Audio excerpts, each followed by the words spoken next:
dying after a crushing defeat, Demon King Berger Deus questioned everything about his life. He lay broken, bewildered by his demise at the hands of heroes, unable to comprehend how his immense power, honed through the very essence of evil, had failed him. His formidable black flames, a source of such pride, had proven insufficient, and the sword god's blade had pierced his scales and heart with ease. He simply could not understand how this had happened. Our protagonist had always been exceptional, surpassing all others in the demon realm. He graduated summa cum laude from the prestigious Demon King Military Academy, meticulously studying and following the Demon King standards, a foundational theory established by the first Demon King Emperor. These standards dictated building imposing towers, kidnapping princesses, and actively fostering the growth of heroes who came to rescue them. Berger believed the hero's anger and sadness were the most exquisite feast, providing him with immense power. But he also understood the importance of not eliminating them too soon. He helped them grow stronger, convinced that the more powerful they became, the tastier their essence would be. He followed these standards with unparalleled dedication, certain that world conquest was an inevitable outcome. He absorbed the abundant sorrow and rage from countless heroes and civilians, ascending to become the strongest Demon King. Yet, despite all his efforts, he was the one who fell. As he faded, the sword god mocked him, explaining that demon kings like him always followed the same predictable script. The hero couldn't fathom why Berger seemed so surprised by his defeat, accusing him of bringing the situation upon himself. Berger dismissed it as nonsense. But the hero elaborated. Demon kings intentionally kidnapped famous princesses and left clues, essentially inviting heroes to come and challenge them. The hero even questioned Berger's intelligence, asking why he hadn't simply killed the human king to plunge the kingdom into chaos. Berger explained his rationale. Such an act would only cause internal strife among humans, diverting their anger from him and hindering his growth as a demon king. It went against the sacred standards. The hero then revealed the truth. If they didn't come to the tower, Berger would send monsters to villages, effectively training them. He expressed gratitude for the demon king's efforts, confirming that the tower itself was merely a convenient training ground. The lower floors were filled with weak monsters, allowing heroes to develop skills at their own pace. Berger, in his adherence to the standards, had been careful not to kill heroes prematurely, believing he was gathering more energy. The hero counted that once the tower became boring, they simply killed the current demon king, knowing a new one would appear with a fresh tower, creating an endless perfect hunting ground. His fellow heroes echoed their agreement, praising Berger as the best demon king ever, and even a godfather, for helping them grow. This revelation shattered Berger. His tower, his grand design, had been nothing more than a hunting ground. The hero acknowledged Berger's strength, admitting many heroes had died, but casually noted it only served to enhance his own fame. As the final blow landed, Berger raged, refusing to die in vain, especially not after such a humiliating truth. He proclaimed himself a demon king, unleashing a surge of power, vowing vengeance on those who dared to look down on him. Heroes were surprised by his sudden resurgence, even squabbling over who would claim his horns as a trophy. In that desperate moment, as he channeled the last vestiges of his life into a final, incomprehensible spell, Berger realized the devastating truth. The Demon King's standard was fundamentally flawed. He regretted not understanding that heroes looked down on Demon Kings because of the standard. If he were ever granted another chance, he swore he would abandon those foolish rules. He would give them nothing but orcs, not princesses or carefully curated training. With a powerful incantation, Berger Deus, he unleashed his magic. He awoke, confused, but alive, to the sound of his name being called. He was back at the Demon King Military Academy, 15 years in the past, on his graduation day. The director stood before him, questioning his demeanor. He saw the red badge, the symbol of a demon king, given to all graduates. This was his chance. As summa cum laude, he was called to recite the Demon King's pledge, the very standards that had led to his demise. He looked at the familiar words, the trash that had dictated his previous, failed existence, and refused. He could not pledge himself to something so unbelievably stupid, foolish, and utterly messed up. The Demon King's standard, he roared, was trash. This defiant roar, echoing through the grand hall, marked the moment the Demon King Military Academy's star student went from summa cum laude to dead last, setting him on an entirely new path. He fought the ancient evil for years, believing he could defeat it with steel and courage. He learned its true power was not in strength, but in an endless, consuming hunger that could never be filled. Sir Kalen, a renowned warrior, had always believed in the might of his blade. He faced an enemy that day not with blows, but with a terrifying, bottomless appetite that swallowed hope. He then saw the monstrous horde, not as separate foes to be cut down. They were just small pieces, countless morsels in a grim banquet, their red eyes burning on into the dark. Watch the full video, link is in the description.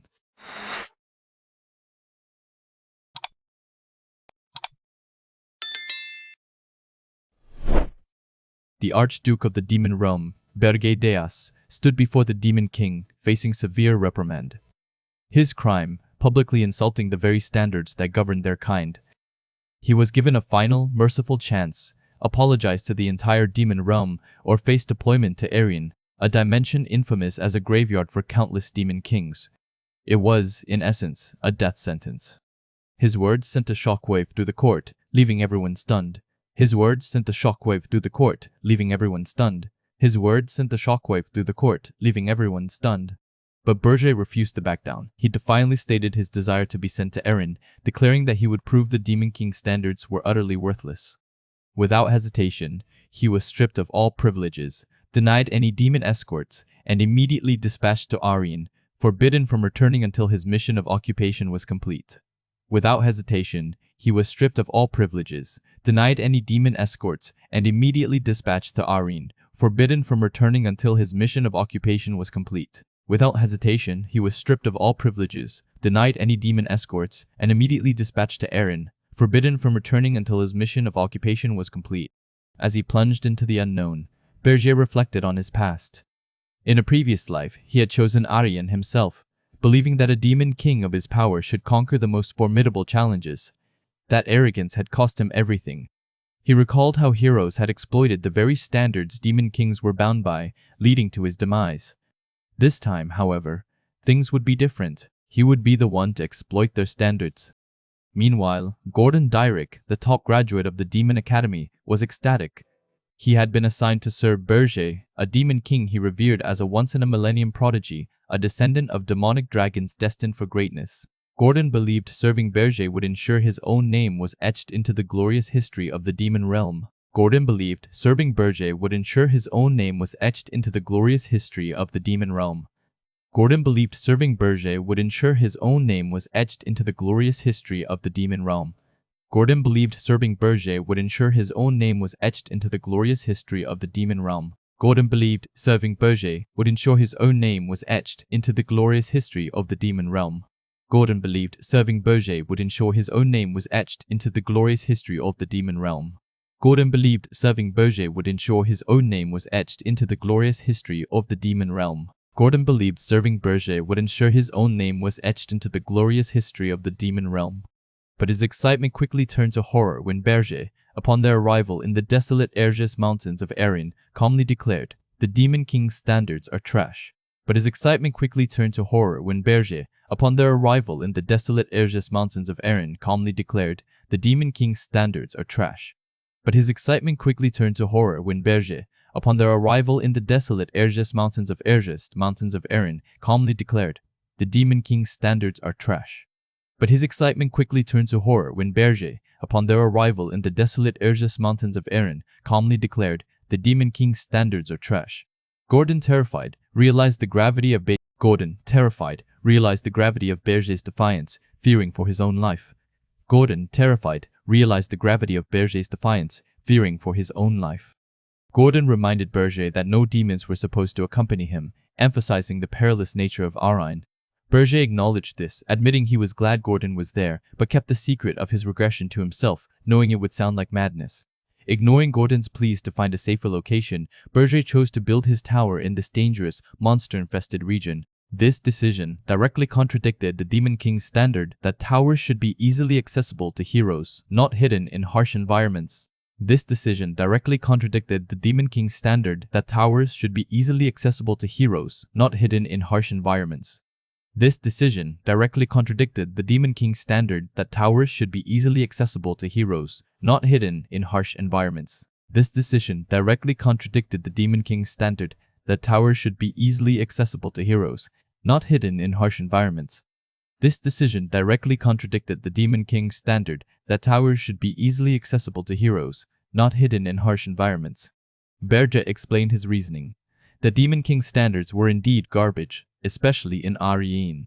He revealed that after countless tower destructions, humans had learned to turn these very standards against Demon Kings. In this land, what were once the Demon King's standards had effectively become the hero standards. In this land, what were once the Demon King's standards had effectively become the hero standards. In this land, what were once the Demon King's standards had effectively become the hero standards, With a resolute gaze, Berge planted the tower seed, feeding it his own blood. With a resolute gaze, Berge planted the tower seed, feeding it his own blood. With a resolute gaze, Berge planted the tower seed, feeding it his own blood. With a resolute gaze, Berge planted the tower seed, feeding it his own blood. Before their eyes, Berge's tower rose from the snowy peaks. Before their eyes, Berge's tower rose from the snowy peaks. Before their eyes, Berge's tower rose from the snowy peaks. Before their eyes, Berge's tower rose from the snowy peaks. Before their eyes, Berge's tower rose from the snowy peaks. Before their eyes, Berge's tower rose from the snowy peaks.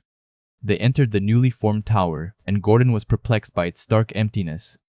Unlike typical demon towers, there were no complex structures or monstrous guardians. Unlike typical demon towers, there were no complex structures or monstrous guardians. Unlike typical demon towers, there were no complex structures or monstrous guardians. Unlike typical demon towers, there were no complex structures or monstrous guardians. Unlike typical demon towers, there were no complex structures or monstrous guardians. Berge simply stated it was a tower with no perks, fitting for a demon king without privileges. Berge simply stated it was a tower with no perks, fitting for a demon king without privileges. Gordon then reminded him of the second demon king standard: to kidnap a prince or princess, preferably one close to the throne, to absorb their demonic energy. He suggested the highest-ranking princess from the nearby Korzen kingdom.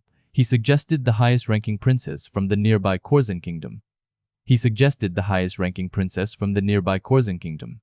He suggested the highest-ranking princess from the nearby Korzen kingdom. He suggested the highest-ranking princess from the nearby Korzen kingdom. Berge agreed to kidnap a princess, but clarified he already had a specific target in mind.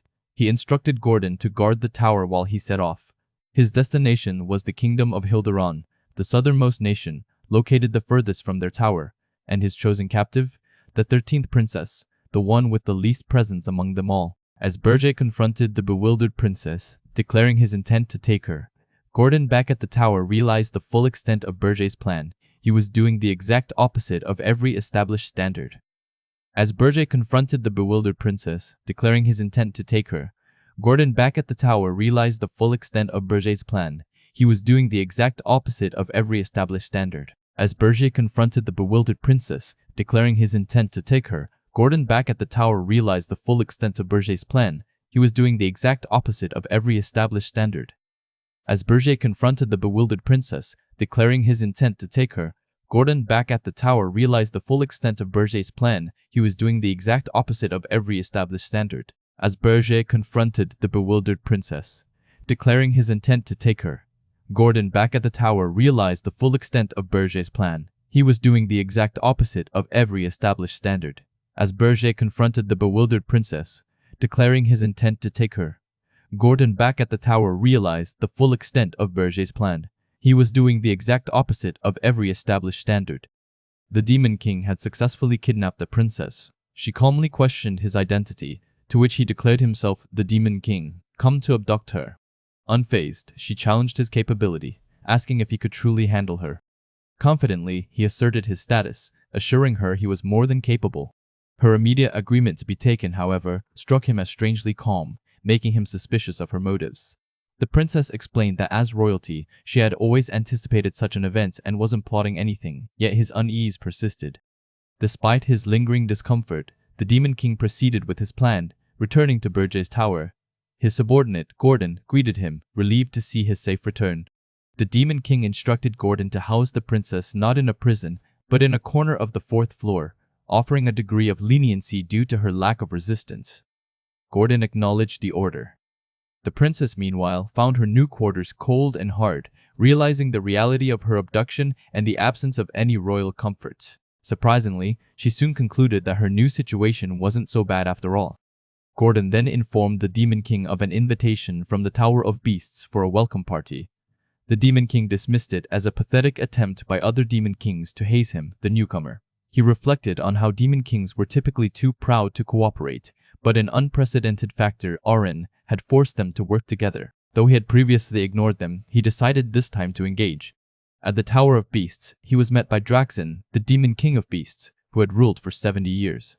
Draxen immediately confronted him, mocking his traditional ways and unimpressive appearance. The new Demon King demanded to know Draxen's business. Draxen revealed that Archduke Arcane had instructed him to watch over the new Demon King. Our boy scoffed, referring to Arcane as a noisy old vampire geezer. Enraged by the insult to the Archduke, Draxen attacked, demanding the new Demon King submit. The Demon King then asked if Draxen truly didn't understand his presence, stating it was because he had mocked the orthodox ways of Demon Kings.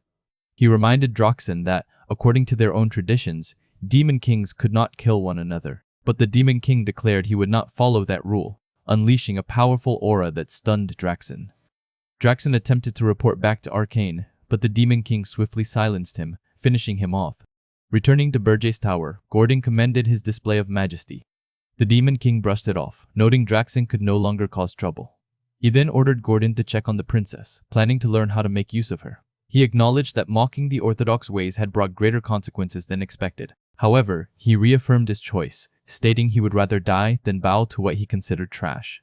He resolved to rebuild his foundation, vowing not to repeat past mistakes. He anticipated receiving only a few hundred demonic energy points for kidnapping a low-rank princess. To his astonishment, he received 13,209 points. Confused by the unexpected bounty, he then received a video message from the Tower of Beasts. Archduke Arcane appeared, congratulating him and acknowledging his impressive achievements in Erin. Arcane explained he sent this as a senior Demon King. The Demon King wondered if his mockery of the orthodox ways had been a mere ruse. Suddenly, Gordon rushed in, reporting a problem on the 4th floor. Our boy was shocked to find the princess had transformed the cold, hard floor into a vibrant, lush ecosystem. He realized such a feat required mastery of the 4 elements, a skill possessed by only one spiritist on the continent. He confronted her, realizing she was not the 13th Princess Elena he had intended to kidnap. She confirmed his mistake, revealing her true identity as Ernan Hildurin, the first princess of the Hildurin Kingdom. Back in the Hildurin Kingdom, her enraged father, the king, learned of his dearest princess's abduction. He immediately ordered the gathering of his strongest heroes and the entire military, vowing to behead the foolish Demon King and bring back his princess. The Demon King had successfully kidnapped a princess. She calmly questioned his identity, to which he declared himself the Demon King, come to abduct her. Unfazed, she challenged his capability, asking if he could truly handle her. Confidently, he asserted his status, assuring her he was more than capable. Her immediate agreement to be taken, however, struck him as strangely calm, making him suspicious of her motives. The princess explained that as royalty, she had always anticipated such an event and wasn't plotting anything, yet his unease persisted. Despite his lingering discomfort, the Demon King proceeded with his plan, returning to Berge's tower. His subordinate, Gordon, greeted him, relieved to see his safe return. The Demon King instructed Gordon to house the princess not in a prison, but in a corner of the 4th floor, offering a degree of leniency due to her lack of resistance. Gordon acknowledged the order. The princess, meanwhile, found her new quarters cold and hard, realizing the reality of her abduction and the absence of any royal comforts. Surprisingly, she soon concluded that her new situation wasn't so bad after all. Gordon then informed the Demon King of an invitation from the Tower of Beasts for a welcome party. The Demon King dismissed it as a pathetic attempt by other Demon Kings to haze him, the newcomer. He reflected on how Demon Kings were typically too proud to cooperate, but an unprecedented factor, Arin, had forced them to work together. Berge Deus, the Demon King, stood before the Princess of Hildurin, questioning if she could truly handle his presence. She calmly revealed that a royal heirloom ring allowed her to conceal her vast mana, explaining how she had previously fooled his detection. The Demon King considered his options. Sending the princess back now would lead to mockery and hinder his crucial demonic energy collection. He resolved to stick with his plan. His internal system, meanwhile, was buzzing. It detected an immense amount of rage directed specifically at him. Berge Deus, confirming that he had indeed been singled out. Despite her royal status, he reaffirmed his decision. The princess remained his hostage. A close-up of the blonde woman's face shows her looking slightly upward with wide purple eyes and a neutral expression. Far to the south, in the opulent kingdom of Hilderan, the king was in a furious uproar. He bellowed demands to kill the audacious demon king and reclaim his kidnapped princess. His advisors attempted to pacify him, suggesting they first needed to identify which demon king was responsible, though patrols had already been dispatched. The king, however, was impatient, ordering them to hasten their search. He found the situation peculiar, recalling how the demon king of lust had recently kidnapped another nation's prince, only to be swiftly dispatched by heroes. It seemed strange that another demon king would so brazenly repeat such a fatal mistake. He concluded it must be an entirely new demon king. Soon, scouts confirmed traces of teleporting magic leading directly north towards the formidable Urgus Mountains. The king was aghast. The Urgus Mountains were a desolate, dangerous land. Back in his tower, Berger's subordinate, Gordon, expressed concern about the impending Hilderan army. Berger remained unfazed. He explained that the Urgus Mountains lay at the very northern edge of the continent, while Hilderan was at the southern tip. The numerous nations in between would never permit the Hilderan army free passage. This forced the king of Hilderan into a corner. His only recourse would be to enlist the hero guild. Reluctantly, the king conceded, ordering his men to contact the renowned guild. News of the princess's kidnapping and the perilous destination of the Urgus Mountains spread through the hero guild. The heroes, known for their mercenary nature, were hesitant. They grumbled about the dangers, unwilling to risk their lives. The heroes, known for their mercenary nature, were hesitant. They grumbled about the dangers, unwilling to risk their lives. Berger, observing from his tower, smirked. He had chosen the Urgus Mountains as his base precisely because he knew the profit-driven guild would balk at such a dangerous mission. Gordon, his subordinate, remarked that his master seemed unusually knowledgeable about the world of Erin, almost as if he had experienced it before. Meanwhile, the king of Hilderan's fury intensified. His system registered the surging rage emanating from the heroes. He swore to retrieve his princess, prepared to sacrifice everything. Berger's own demonic energy points continued to climb, fueled by the heroes' mounting anger. He decided on a new course of action. He instructed Gordon to contact Draxon, intending to sell his demonic energy for human money. Gordon was utterly bewildered, questioning why his master would exchange the precious currency of demons, essential for unlocking the tower's power and summoning monsters, for mere human coin. Berger clarified his reasoning. He lacked sufficient demonic energy to directly repel the heroes, but human money offered a different path. He arrived in Holton Work, a fortress city near the Urgus Mountains, disguised. Guards immediately grew suspicious of a lone mercenary venturing into such a perilous region. Berger swiftly and mercilessly dispatched them. Realizing he couldn't navigate the city alone, he sought a guide and headed to the Scarlet Hawk Mercenary Guild headquarters. Realizing he couldn't navigate the city alone, he sought a guide and headed to the Scarlet Hawk Mercenary Guild headquarters. Inside, he found mercenaries lounging, reveling in their easy spoils while the soldiers battled monsters. They casually dismissed the news of a new demon king and the kidnapped princess as fake news, a mere trick by the Hero Guild to extort more money. They casually dismissed the news of a new demon king and the kidnapped princess as fake news, a mere trick by the Hero Guild to extort more money. They casually dismissed the news of a new demon king and the kidnapped princess as fake news, a mere trick by the Hero Guild to extort more money. They laughed boisterously at the thought of any demon king establishing a base so far away or a Hero Guild refusing a job. They laughed boisterously at the thought of any demon king establishing a base so far away or a Hero Guild refusing a job. Berger, who had been silently observing, abruptly revealed himself, startling the mercenaries. He declared their knowledge made them perfect guides, then commanded all but one to leave.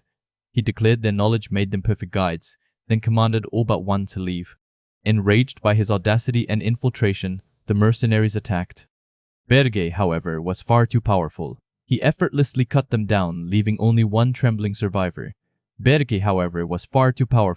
He effortlessly cut them down, leaving only one trembling survivor. Berger, however, was far too powerful. He effortlessly cut them down, leaving only one trembling survivor. Berger, however, was far too powerful. He effortlessly cut them down, leaving only one trembling survivor.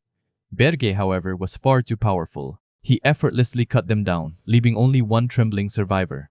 Berger, however, was far too powerful. He effortlessly cut them down, leaving only one trembling survivor. Berge, however, was far too powerful. He effortlessly cut them down, leaving only one trembling survivor. Berge, however, was far too powerful. He effortlessly cut them down, leaving only one trembling survivor. Berge, however, was far too powerful. He effortlessly cut them down, leaving only one trembling survivor. The mercenary, terrified, stammered, calling Berge a monster. The mercenary, terrified, stammered, calling Berge a monster. The mercenary, terrified, stammered, calling Berge a monster. Berge spared him, demanding answers to his questions. The terrified man immediately agreed to cooperate. The terrified man immediately agreed to cooperate. The terrified man immediately agreed to cooperate. The terrified man immediately agreed to cooperate. The terrified man immediately agreed to cooperate. The terrified man immediately agreed to cooperate. Berge inquired about the slave market. The guide led him to a section with human slaves, but Berge wanted something rarer. The guide led him to a section with human slaves, but Berge wanted something rarer. The guide then directed him to a more exclusive area. The guide then directed him to a more exclusive area. Berge mused on the striking similarity between humans' desire for money and demons' desire for demonic energy.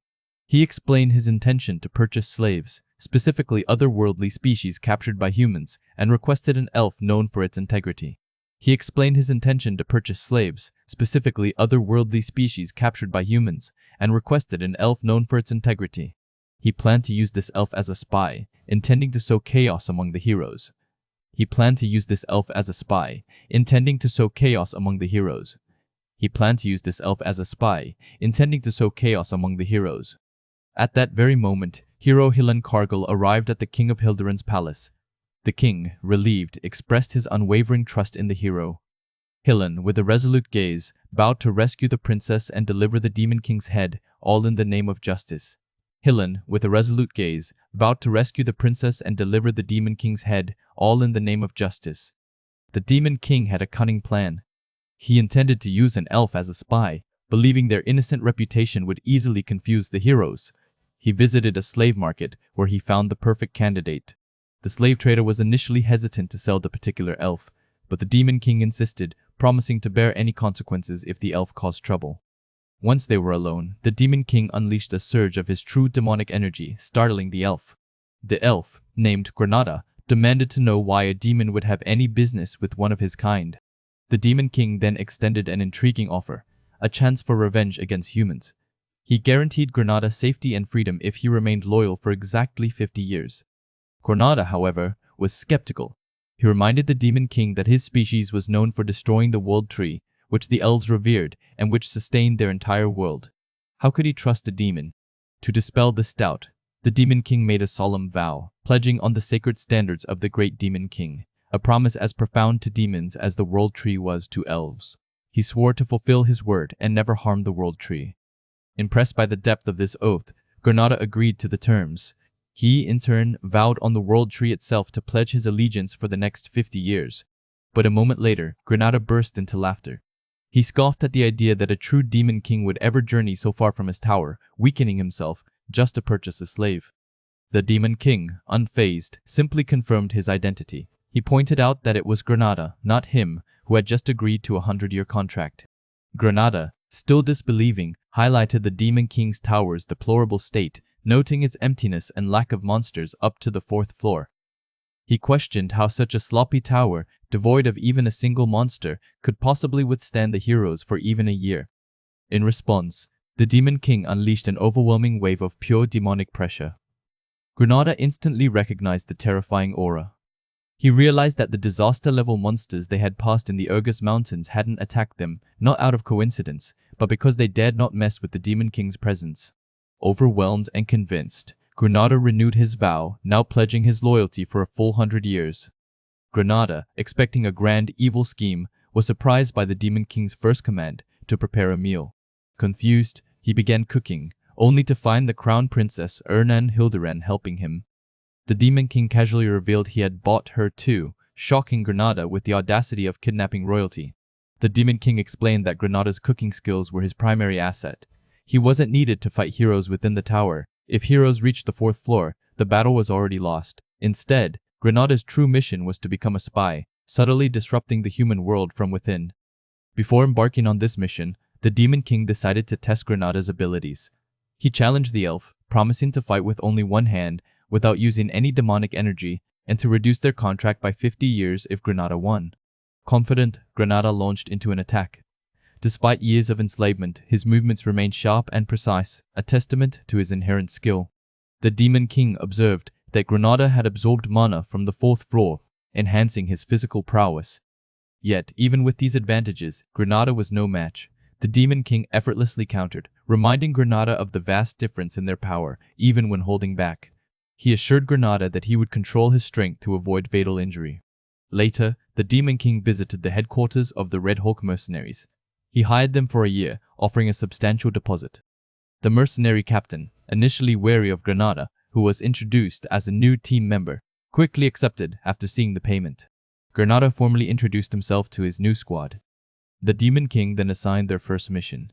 He explained that Hillen, the hero who had defeated the Demon King of Lust, was the only hero likely to answer the Hilderan Kingdom's call at this time of year. Their task was to investigate him. Berger, the Demon King, had decided it was his turn to grow stronger, having entrusted the hero problem to Granada. Ordinarily, he would use demonic energy points to enhance his tower or himself, but he had exhausted all his points. The only path left for him to gain power was to find a spirit blossom. These rare crystals of mana, found in the untouched depths of the Urgus Mountains, absorbed the pure essence of nature over long years, promising an immense boost in strength to whoever consumed them. The mountains, however, were a treacherous place, rife with harsh mana storms and powerful monsters. His aide, Gordon Dyrek, cautioned him against the perilous journey. He warned that finding a spirit blossom was akin to searching for a needle in a desert, and that the monsters, no different from beasts, would surely attack at the first sign of an opening. Berger acknowledged the ease with which he could handle the monsters, but conceded the difficulty in locating the blossoms themselves, agreeing that a mana detector would be essential. A sudden knock at the door interrupted their discussion. It was Ernan, the crown princess of Hilderan, whom Berger had previously kidnapped. She was visibly bored and expressed her excitement at the prospect of leaving the tower. Ernan agreed to help find the spirit blossoms, but only on the condition that she be allowed to decorate the fourth floor of his tower exactly as she wished. Berger, amused by her already unique taste, agreed to her terms. He then took Ernan to the Urgus Mountains, flying high above the majestic peaks. Ernan was captivated, marveling at the vastness of the world, a stark contrast to her confined life of magic training, rulership studies, and endless repetitions within the palace walls. She confessed that she had thought her life would continue that way until her dying day. As they flew, she asked him to call her by her name, Ernan, suggesting it would be better since they would be spending time together. Berger, slightly irked, conceded. He instructed Ernan to use her spirits to locate the spirit blossoms. She eagerly agreed, promising her best efforts. Soon, her spirits found a patch of blossoms, but they were not alone. A group of monsters, descendants of demons who had long left the demon realm, had already converged on the site. Berger commanded them to leave, reminding them of their demonic honor, but the creatures scoffed, refusing to obey and instead threatening to kill him. Gordon, he mused, had been right. Berger, deeming it foolish to expect beasts to think, decided to simply burn them all to ashes. The monsters charged, but his power was overwhelming. Ernan watched in awe as the Demon King effortlessly decimated the horde. She realized the true extent of his strength, a power that rendered even formidable creatures like pale orcs utterly helpless. After the brutal display, Berger presented Ernan with a hyacinth, a water-ice attribute spirit blossom. He promised her another if she could find more. Thrilled, she thanked him and renewed her efforts, but sadly, despite her exhaustion, no more blossoms were found that day. Back in the tower, Gordon informed Berger that Granada had sent an update. Hillen, the hero, along with 32 other heroes, had departed from Hilderan's capital. They were embarking on the classic hero's journey, forming a party, completing villager quests, and growing stronger through their adventures. Gordon had prepared several plans to interrupt their progress, but Berger dismissed them all. He declared that they would send no monsters or interruptions this time, asserting that half-baked attempts only served to strengthen the heroes. Instead, he instructed Gordon to join the hero's journey with mercenaries, help them, and build their trust. Gordon was utterly baffled by this unconventional strategy. Berger then revealed his next plan, to reinforce his tower with a dwarf. Gordon was aghast, imagining the disgrace of having a dwarf, a human, and a high elf in their demon tower. But Berger clarified his intention. He needed dwarven magical tools, specifically cannons. He envisioned dozens of cannons on the first floor, a shocking welcome for heroes expecting weak monsters. This, he reasoned, would catch them entirely unprepared. Gordon could only shake his head, finding the plan far too extreme, even by the Demon King's standards. The chapter concluded with the Demon King setting his sights on his next target, Logger Friedrich, the finest dwarven blacksmith in the underground city of Wolfna, now scheduled for an unexpected abduction by a rogue Demon King. The powerful Demon King, having regressed, found himself in a place he'd never visited before, Wolfner, the city of dwarves. Though he had fought countless dwarves in his past life, this was his first time setting foot in their bustling city. He made his way to the Midnight Inn, seeking out the city's most outstanding blacksmith. The grizzled dwarf he spoke with explained the complex security measures required to find such an individual. One had to navigate the city's interior, locate a massive hole, and use a specialized lift that would verify their identity before taking them to the desired floor. Following these instructions, the Demon King descended to the lowest floor, to the deepest room, where he discovered the blacksmith Logger Friedrich. Logger was a hero, a master of metallurgy whose every strike seemed to make mana dance. But as our protagonist observed, a small hint of demonic energy escaped his control, and Logger, sensing it, immediately attacked. Believing he faced a demon, Logger declared himself a hero who contained the power of heroes and vowed that the intruder would not leave the city alive. However, Logger's strength was no match for the Demon King. With a single swift blow, he incapacitated the dwarf, revealing his true status as a Demon King, not just a mere demon. The commotion quickly drew the attention of dwarven guards, who rushed in, only to find Logger gone.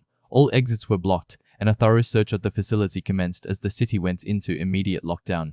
Meanwhile, the Demon King had Logger in tow, warning him against making any sound. Logger, terrified, mistakenly assumed the Demon King was after the dwarven princess. He desperately offered to cooperate, revealing a secret underground passage that blacksmiths used in emergencies. The Demon King, feigning disinterest in the princess, pressed Logger for the passage. Logger, seeing a chance to escape, agreed to guide him, believing that a vow made on Demon King standards would guarantee his safety. He secretly planned to betray the Demon King once they were out. Back in the city, Princess Louise Werft, the princess of the Dwarven Kingdom, was furious upon learning of Logger's disappearance. She refused to believe a hero could be kidnapped and vehemently ordered her guards to find him and his abductor, threatening severe consequences if they failed. As Logger led the Demon King through the narrow, dark passage, he grew increasingly uncomfortable. Upon reaching the exit, Logger declared his role complete and attempted to abandon the Demon King, thinking he was free. But the Demon King merely scoffed, revealing he cared nothing for the Demon King's standards and had no intention of letting Logger go. Logger's face contorted in despair as he realized he had been completely outwitted. The Demon King then offered Logger a stark choice: swear allegiance and gain his mercy, or face an uncertain, terrifying fate. Logger, desperate to survive, pretended to pledge loyalty, secretly vowing to betray the Demon King the moment he had a chance. He even cheered, "Hooray to the great Demon King!" The Demon King brought the bewildered Logger to Berger's tower, where his subordinates were gathered on the 4th floor. They were astonished to see a dwarf, especially a hero dwarf, in their midst. Logger, now truly trapped, could only laugh hysterically at his own misfortune. The Demon King, observing his forced cheerfulness, acknowledged his great mindset and then assigned him a mission. Logger's task was to install a large number of cannons on the 1st floor to destroy the heroes. This shocking command left Logger speechless, his fate sealed by the cunning Demon King. The heroes' journey preparation station buzzed with rumors about the new Demon King. Whispers circulated that he wielded black flames, prompting heroes to hastily acquire fire-resistant gear. Other rumors suggested his reluctance to dispatch demonic beasts stemmed from fear, painting him as a coward. But the Demon King, Yoon Sun-woom, observed these developments with a calculating gaze. He knew the heroes hadn't lost their resolve, yet he understood that without true challenges, they would gain neither honor nor wealth from their expedition. His strategy was clear. By withholding demonic monsters, he aimed to erode their interest and stunt their growth, turning the entire ordeal into a silent battle against time. With his plans in motion, he turned to a skilled blacksmith named Berje, tasking him with an unusual request to craft traps devoid of mana stones. Berje initially balked, arguing that such traps would be useless against heroes whose senses were finely attuned to mana. Yongsun Wung calmly explained that the very sensitivity of heroes made mana-infused traps ineffective, as they would be detected long before activation. He reminded the blacksmith that he had brought the best in the land for this very reason, subtly threatening to replace him if he couldn't deliver. Suddenly, Berje's eyes widened as he recalled an invention, a magical tool capable of concealing mana traces. It usually took 3 years to create, but he happened to have one in his workshop. Our boy, the Demon King, feigned suspicion, wondering if this was just an elaborate excuse to escape, but decided to trust him. As a precaution, he fastened a magical collar around Berje's neck, capable of separating his head from his body with a simple command, and a mask to obscure his face, warning him never to remove it. Berje then embarked on a month-long quest, traveling to various kingdoms to gather the necessary supplies and mana-type materials. He diligently stored them in his subspace pocket before returning to Wolfner. However, during this time, another drama unfolded. Princess Louise Werft, the second princess of the Dwarven Kingdom, was frantically searching for a blacksmith known as Loger, who had been working on her weapon. She was furious. A month and a half had passed, and her soldiers, despite digging countless tunnels, had failed to locate him. She granted them a mere 2 weeks more, threatening them with death if they didn't find the kidnapper, and ordered them to seal all the tunnels they had dug. Louise clutched the partially finished weapon, her distress evident as she called out Loger's name, highlighting his crucial role in completing her prized possession. Driven by desperation, she discovered one of Loger's secret tunnels. Inside, she found the masked Berje, instantly recognizing him. Convinced he had gone into hiding to avoid finishing her weapon, her fury erupted. She declared him her slave, threatening severe punishment for his supposed betrayal. Just as Louise prepared to unleash her wrath, our Demon King intervened, instructing Loger to gather his equipment. Louise, enraged, demanded to know who he was and why he dared protect her despicable dwarf. Yunsun Wung coolly introduced himself as the master of the pitiful blacksmith she was extorting. Enraged, the princess launched a fierce attack, reiterating her claim over Loger as her slave. A swift and intense battle ensued. Yunsun Wung recognized his opponent as Louise Werft, a name that resonated from his past life. Before his regression, she had been one of the strongest, far more powerful than she was now. He realized he could eliminate her, but doing so would require expending all his strength and demonic energy, a risk he couldn't afford given his current diminished state. Furthermore, revealing his full power could expose his identity as the Demon King and lead to his capture by her approaching soldiers. A strategic retreat was the only sensible option. He swiftly questioned Loger about the Mana's Phantom, the Mana Trace hiding tool. Loger was still dismantling it, prompting the Demon King to impatiently demand he finish within a minute, threatening to abandon him. Just in the nick of time, Loger completed the dismantling. Louise, still attacking furiously, vowed that her opponent would not leave alive and threatened to break Loger's legs for his escape attempt. Loger, the Demon King commanded, "Subspace pocket, move out of the way." With a flash, Loger vanished into the pocket. Louise's final attack was useless, hitting nothing but air. She watched in disbelief as Loger disappeared, realizing he had blocked the tunnel behind him. Her face contorted with fury, she understood Loger's extreme reluctance to work on her weapon. Her voice echoed with a chilling promise she would personally scour the entire continent, ensuring Loger would profoundly regret what he had done that day. On the first floor of his formidable tower, the Demon King Berje Deas oversaw a critical installation. His trusted subordinate, Loger, a brilliant engineer, presented the Mana's Phantom, a massive magical tool designed to halt the approaching heroes. The princess, a spiritist in Berje's service, watched in awe as the device was brought online. Loger, brimming with excitement, ensured Berje that the effort to bring the Phantom here would be well worth it. The activation of Mana's Phantom filled the tower with a brilliant surging light. The tower itself recognized the device, requiring a significant amount of points for synchronization. Berje didn't hesitate, initiating the process and consuming a large portion of his demonic energy. Upon successful synchronization, Mana's Phantom acknowledged Berje Deas as its master, and its power source underwent a profound transformation, converting entirely from mana to demonic energy. Loger was utterly astounded, declaring it the discovery of the century, marveling at the unprecedented merging of a tower with such a device and the radical shift in its energy source. To test its capabilities, Berger instructed the princess to cast any spell she wished. Eagerly, she unleashed a powerful, destructive magic. The sheer force of the spell surprised Berger, who had just cleaned the tower. He observed that a spell of that magnitude, cast within the tower, should have been detectable from the outside. Yet, he felt nothing, saw no trace of its presence beyond the tower's walls. This revelation confirmed the immense power of a tower synchronized with Mana's phantom. He realized he could manipulate the tower's very existence, making it vanish and reappear at will, effectively hiding it from detection. However, this incredible power came at a cost, rapidly draining his demonic energy points. While its immediate use was challenging, Berger knew it would prove invaluable in the battles to come. Lager, still buzzing with enthusiasm, practically begged Berger to let him examine the device and the tower, describing it as an unprecedented historical discovery.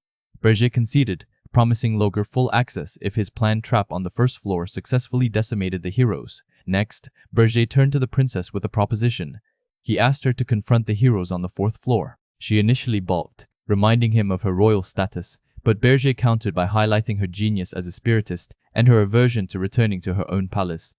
He mused internally about the potential risks of entrusting such a task to a seemingly innocent princess, especially one who might betray her own kind. The princess, contemplating her role, asked what kind of magic she should use, playfully suggesting fire, water, or even rock. Berger clarified that her primary objective was simply to fluster the heroes and declare herself an enemy. If she succeeded, he would grant her another wish. She agreed, but set a condition: she wanted to be introduced as the Demon King's subordinate, not a princess. She then jokingly asked if she should use her looks to seduce the heroes, confident in her ability to do so. Berger firmly redirected her, insisting she simply follow his instructions, which she grudgingly accepted. With the pieces falling into place, Berger felt his preparations were largely complete. His strategy involved Lager and 60 mana cannons on the first floor to reduce the hero count, while the princess would act as bait on the fourth floor to finish them off. Still, he recognized that these measures might not be enough to defeat over 200 heroes. He resolved to become stronger himself. He then examined a hyacinth elemental spirit blossom, noting its contamination by demonic energy made it particularly potent against other demons. He decided he needed to gather more of these unique blossoms. As Berger and the princess continued their search across the snowy plains, they encountered more pole orcs. Berger expressed his weariness with these useless spirits.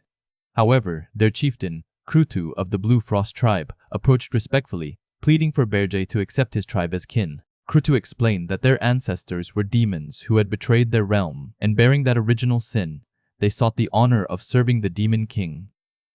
Berger saw through Krutu's appeal, understanding that the chieftain merely sought to strengthen his tribe by aligning with the Demon King, recognizing their inherent suitability for demonic energy over spirit blossoms. Krutu, realizing his motives were exposed, openly challenged Berger, ready to face whatever came next.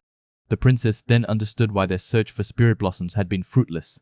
The pure orcs had been collecting them. Berger noted Krutu's articulate speech, preparedness, and negotiation skills, remarking on his unusual intelligence for a pure orc.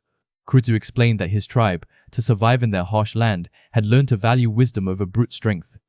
Berger, intrigued, asked if Krutu sought him out because his tribe lacked strength. Krutu affirmed his tribe's focus on wisdom. Berger, liking what he heard, agreed to take only Krutu into his service.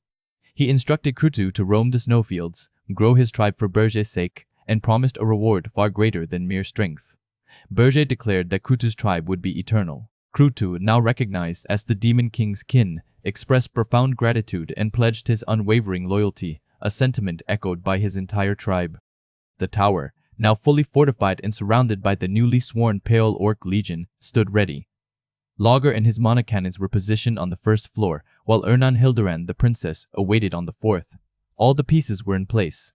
Berger, his eyes burning with resolve, issued a challenge to the incoming heroes. He swore he would repay them for the humiliation they inflicted upon him in his previous life. High in the Urgus Mountains, the heroes, including Granada and Hillen, finally caught sight of Berger's formidable tower, completely unaware of the intricate traps and powerful new allies awaiting them. The grand fortress of Holton Walk buzzed with activity, a bustling preparation station for the fabled hero's journey. Inside, a magnificent banquet was underway, a celebration of the heroes ready to embark on their perilous quest. The fortress master, beaming with pride, showered praises upon the renowned hero, Hillan. He then asked Hillan to address the eager crowd, believing a speech would uplift their spirits. Hillen, accepting the honor, announced that the long-awaited journey had finally reached its ultimate phase. He boldly declared that the Demon King must have been terrified by the righteous march of the heroes, so much so that he hadn't dared to send a single monster. With all preparations complete, Hillen proclaimed that tomorrow would be the day they made the foolish Demon King pay for his audacity in kidnapping Princess Ernan of the Kingdom of Hilderan. The hall erupted in cheers, a fervent cry for justice echoing through the grand chambers. Amidst the revelry, Granada, an elf, watched with a more cynical eye. He noted that while the heroes' numbers hadn't grown, they hadn't dwindled either, a testament to Hillen's immense popularity. It was Hillen who had secured crucial support from the merchant groups and skillfully prevented restless mercenaries from deserting the cause, dragging them all to this very point. Granada mused internally, recalling how empty the Demon King's tower had appeared last time. He wondered if the entire endeavor was destined to collapse. A fleeting thought of striking the heroes down crossed his mind, but he quickly dismissed it, reminding himself that the subjugation's success was ultimately his path to freedom. Later, seeking fresh air, Granada reported to a shadowy figure. He confirmed their arrival at Holton and their plan to resupply before ascending the mountains the following day. The figure, the Demon King, instructed Granada to cease contact once they left Holton. He then issued a series of cryptic warnings: to watch the snow when climbing the mountains, never to let his guard down at night, and, most ominously, to stand far from the tower when it finally opened.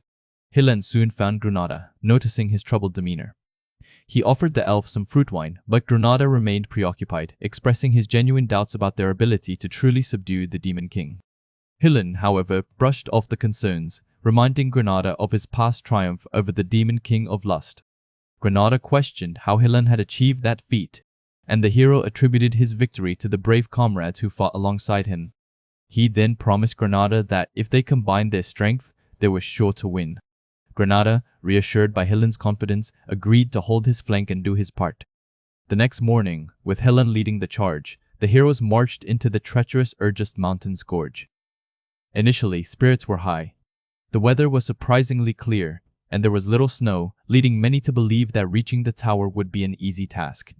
They joked about disaster-class monsters hibernating, confident that even the beasts feared Hillen's presence.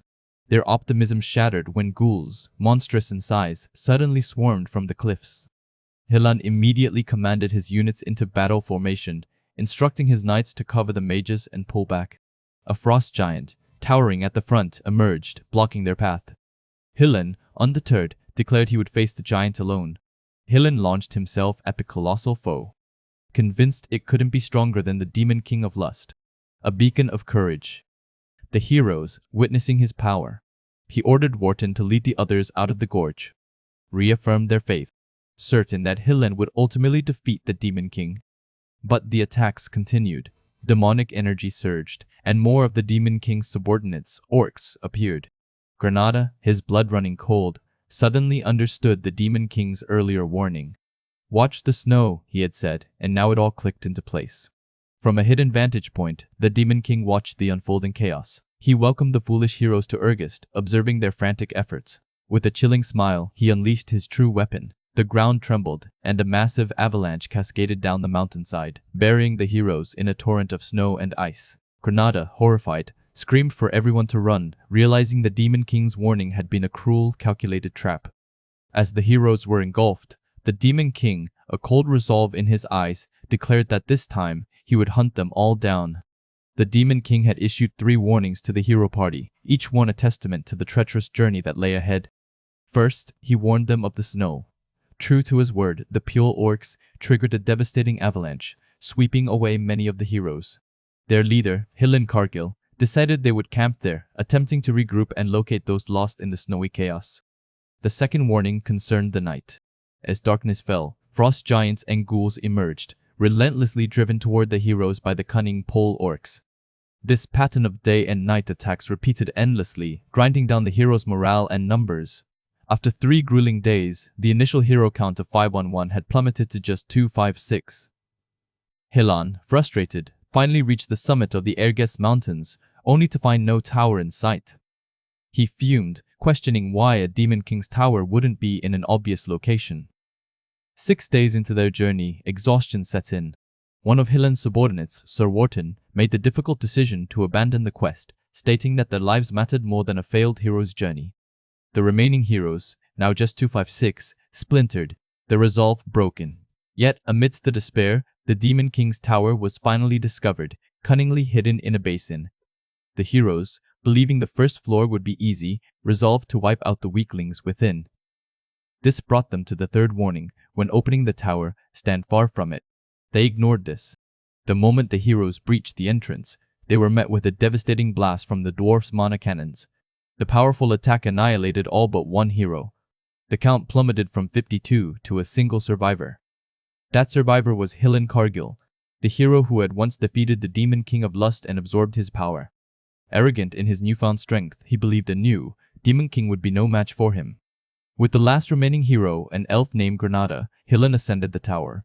The second and third floors were eerily empty, a detail Hilan found highly suspicious. Granada too felt uneasy, fearing an ambush at any moment. Their ascent led them to the fourth floor, which, to their astonishment, was a lush, vibrant forest. It was an utterly unexpected sight within a Demon King's tower. There, they encountered one of the four heavenly kings protecting the Demon King, the Dark Spiritist. Hilan was shocked, recognizing her uncanny resemblance to Princess Ernon. The Dark Spiritist, however, vehemently denied being the princess and unleashed powerful dark spirit magic. Hilan immediately recognized the technique as the highest rank spirit magic, exclusive to Princess Ernon, a magic that couldn't be wielded if she were under control. He concluded she wasn't being controlled, adding another layer of confusion to the already bizarre events. Hilan's mind reeled from the succession of bewildering encounters: peel orcs, avalanches, night ambushes, a hidden tower, mana cannons, empty floors, and now a princess attacking them. Overwhelmed by the sheer absurdity, he declared his intention to simply destroy everything. At that moment, the Demon King finally revealed himself to Hilan Kargil, a calm yet menacing presence. He declared it was time for Hilan to face a beating. Hilan, still confident, instructed Granada to combine their strength. As Granada complied, a horrified realization dawned on him. His energy was being drained from his body. The Demon King then revealed the truth about Granada's artifact, the Elf Eater, a forbidden item that converted an elf's infinite vitality into mana, inevitably leading to the elf's death. Hilan, exposed as a swindler and a hypocrite, scoffed, asserting that even the Demon King of Lust couldn't remove his artifact ring. But with an imperceptible movement, the Demon King effortlessly removed the ring, leaving Hilan stunned and vulnerable.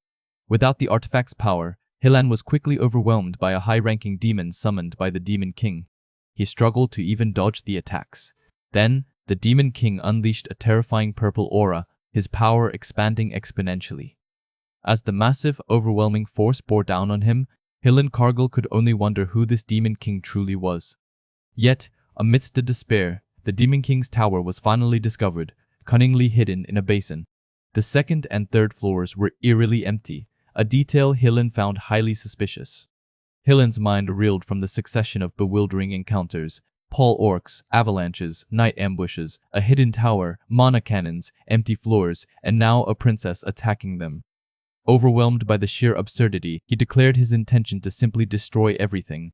At that moment, the Demon King finally revealed himself to Hilan Kargil, a calm yet menacing presence. He declared it was time for Hilan to face a beating. Hilan, still confident, instructed Granada to combine their strength. As Granada complied, a horrified realization dawned on him. His energy was being drained from his body. The Demon King then revealed the truth about Granada's artifact, the Elf Eater, a forbidden item that converted an elf's infinite vitality into mana, inevitably leading to the elf's death. Hilan, exposed as a swindler and a hypocrite, scoffed, asserting that even the Demon King of Lust couldn't remove his artifact ring. But with an imperceptible movement, the Demon King effortlessly removed the ring, leaving Hilan stunned and vulnerable. Without the artifact's power, Hilan was quickly overwhelmed by a high-ranking demon summoned by the Demon King. He struggled to even dodge the attacks. Then, the Demon King unleashed a terrifying purple aura, his power expanding exponentially. As the massive, overwhelming force bore down on him, Hilan Kargil could only wonder who this Demon King truly was. After a fierce battle, the Demon King, Berger, stood victorious over the defeated heroes.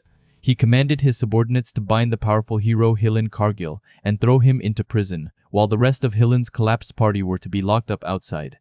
Among the defeated, a green-haired elf lay wounded, and Berger surprisingly used a precious spirit blossom to heal him. The elf, Granada, was utterly bewildered by this unexpected act of kindness from the Demon King. Berger later dismissed his loyal dwarf subordinate, granting permission to dismantle the tower. Despite the intense fight, Berger maintained a composed demeanor, though an observant princess, disguised as Granada, noted that he seemed tired. Berger reflected on his victory, acknowledging Helen Cargill as one of the continent's 10 strongest heroes, known as the 10 Stars. He knew Helen was among the weaker of the 10 stars, but still, Berger believed he wouldn't have won if Helen had been in perfect condition. His true strategy had been to exhaust Helen. The Demon King's plan worked flawlessly. He had triggered Helen, causing his field of view to narrow and revealing a critical opening. Berger seized the chance, landing an all-out strike. He celebrated his perfect victory, achieved without even resorting to the full extent of his Demon King's standards. He rejoiced in successfully altering fate, as this outcome had never occurred in his past life. Berger felt a surge of confidence, believing he could now change the future and exact his revenge on those heroes. Meanwhile, in the human world, chaos erupted. News of the new Demon King spread like wildfire across the continent. At a press conference, Hero Wharton desperately tried to reassure investors, demanding accountability for Helen's failure. He insisted they hadn't failed yet, claiming Helen Cargill and the other great heroes were still actively searching for the Demon King's tower. Wharton pleaded for more time. Other human leaders were furious, especially a queen whose princess was missing. They threatened Helen with execution if he didn't rescue her, while rumors circulated that he was already dead. Amidst this turmoil, Berger's demonic energy points continued to accumulate. The Heroes Guild headquarters decided to give Helen 10 more days. If no news arrived, all 4728 heroes on the continent would launch a full-scale assault to eliminate the new Demon King. Back in Berger's underground prison, Helen Cargill regained consciousness. He confronted Berger, assuming the Demon King had kept him alive for a reason, and demanded he get to the point. Berger, with a sinister smile, proposed that Helen become his vassal. Helen was aghast. Berger calmly explained that Helen's hero's journey had been incredibly expensive, funded by investments from merchant groups and nobles. If a hero failed, they would be buried in crippling debt. He revealed that all investments had been focused solely on Helen. Should he escape, he would be branded a failed hero, chased by debt collectors and forced to live in hiding. Helen was stunned by Berger's intimate knowledge of his situation. Suddenly, Granada, the elf disguised as the princess, appeared and revealed she had told Berger everything. She accused Helen of being a scammer and declared she had been on Berger's side from the very beginning. Berger explained that Helen's failure stemmed from the unprecedented existence of a Demon King like himself. He knew heroes would eventually adapt and find ways to clear his towers. But if one of the strongest heroes secretly interfered with their plans, humanity could impossibly succeed. Berger then unveiled Armani's orb, a magical tool used to monitor his subordinates. He explained that once it entered a body, it would cling to the brain, allowing him to instantly detect any hostility and, with a mere gesture, blow the person's brain apart. He warned Helen that if the orb failed to adapt to his body, it would be considered a rejection and he would be killed. Helen protested, claiming a hero of his caliber was immune to mind control and that the orb would simply disappear. Granada, however, taunted him, calling him a deranged elf. Helen vehemently refused to submit to a Demon King, but Berger forcefully made him swallow the orb. Despite Helen's tenacity, Berger knew a greedy human who treated his comrades as disposable for money would never sacrifice himself. Helen Cargill was forced to become the Demon King's vassal. Berger's subordinate pointed out that even with Helen as a vassal, his massive debt of 100,000 gold would severely restrict his activities, especially since Berger's previous demonic energy exchanges only amounted to a mere 2,000 gold. Berger simply smiled, stating it was time for a message he expected, an invitation to the Unison of Towers, a yearly gathering of Demon Kings. In his past life, he found such gatherings disgusting, but now he realized other Demon Kings must have accumulated vast amounts of gold and treasure. An invitation to the Unison of Towers soon arrived. Berger declared their next move. They were going to swindle his senior Demon Kings. His subordinate, initially skeptical, now proclaimed his belief in the Demon King's audacious plan. The Grand Chamber of the Demon King, located on the Tower of the Eye's 13th floor, awaited the arrival of its final guest. Berger Deus, the formidable Demon King of Flames, stepped into the room, observing that the other powerful figures had already gathered. It seemed they had begun their discussions without him, a fact that displeased Draxen Doldorf, the Demon King of Beasts, who openly questioned if Berger had been intentionally excluded. Among the assembly were Reyna Soldine, the elegant Demon King of Winters, whose reputation preceded her, and Ugar Belvex, the stoic demon king of indestructibility, who greeted Berger with an insult, calling him stuck-up. Overseeing the gathering was Jason Kokmund, the enigmatic demon king of lies, who extended a calm welcome. Berger, however, was not pleased. He confronted the others, furious about an alliance formed without his input and questioning their honor as demon kings. Our protagonist, Jason, responded with an unsettling tranquility, asserting that their alliance was the correct path, especially concerning a matter known only as Aaron's case. Berger, losing his temper, lashed out at Jason, calling him a fool and demanding to know what a newcomer could possibly understand about such a crucial issue. Jason's calm demeanor only fueled the fire, and Berger's killing intent flared, mirrored by Ugar's rising fury. Yet, with a quiet display of power, Jason instantly quelled their hostile energies, leaving both demon kings stunned and confused. Rina, witnessing this, urged everyone to focus on the meeting's purpose, acknowledging Jason's surprising abilities. With a grudging sigh, Berger conceded, recognizing the futility of further confrontation. The meeting commenced, and Jason, after a brief word of thanks, immediately cut to the chase, inquiring about Hillen Cargill, another demon king. Berga, flustered, claimed Hillen hadn't even reached his tower, likely wandering the distant mountains. Unbeknownst to the demon kings, their aides were also having a candid discussion. Jason's aide pressed Berger's aide about Hillen's whereabouts, eventually revealing that Hillen was being used as a spy, hence the secrecy surrounding his location. This interlude also offered a glimpse into the aides' frustrations, as they complained about the eccentricities of their respective demon kings. Berger's aide, for instance, described his master as a stuck-up brat who never listens, while Jason's aide admitted he often needed emotional support due to his own demon king's unpredictable nature. Berger's aide, for instance, described his master as a stuck-up brat who never listens, while Jason's aide admitted he often needed emotional support due to his own demon king's unpredictable nature. Berger's aide, for instance, described his master as a stuck-up brat who never listens, while Jason's aide admitted he often needed emotional support due to his own demon king's unpredictable nature. Berger's aide, for instance, described his master as a stuck-up brat who never listens, while Jason's aide admitted he often needed emotional support due to his own demon king's unpredictable nature. Berger's aide, for instance, described his master as a stuck-up brat who never listens, while Jason's aide admitted he often needed emotional support due to his own demon king's unpredictable nature. Berger's aide, for instance, described his master as a stuck-up brat who never listens, while Jason's aide admitted he often needed emotional support due to his own demon king's unpredictable nature. Back in the main chamber, Berger questioned Jason's decision to leave his tower undefended, especially since heroes were constantly targeting it. He reminded Jason of the dire consequences faced by demon kings who lost their towers. Jason, however, remained unfazed, calmly stating that he was protecting his tower in his own way and dismissed Berger's concerns. Throughout the ongoing discussion, Jason subtly listened, gathering crucial information about which demon kings were struggling with their demonic energy points. Later, on the balcony, Reina approached Jason, requesting a private conversation.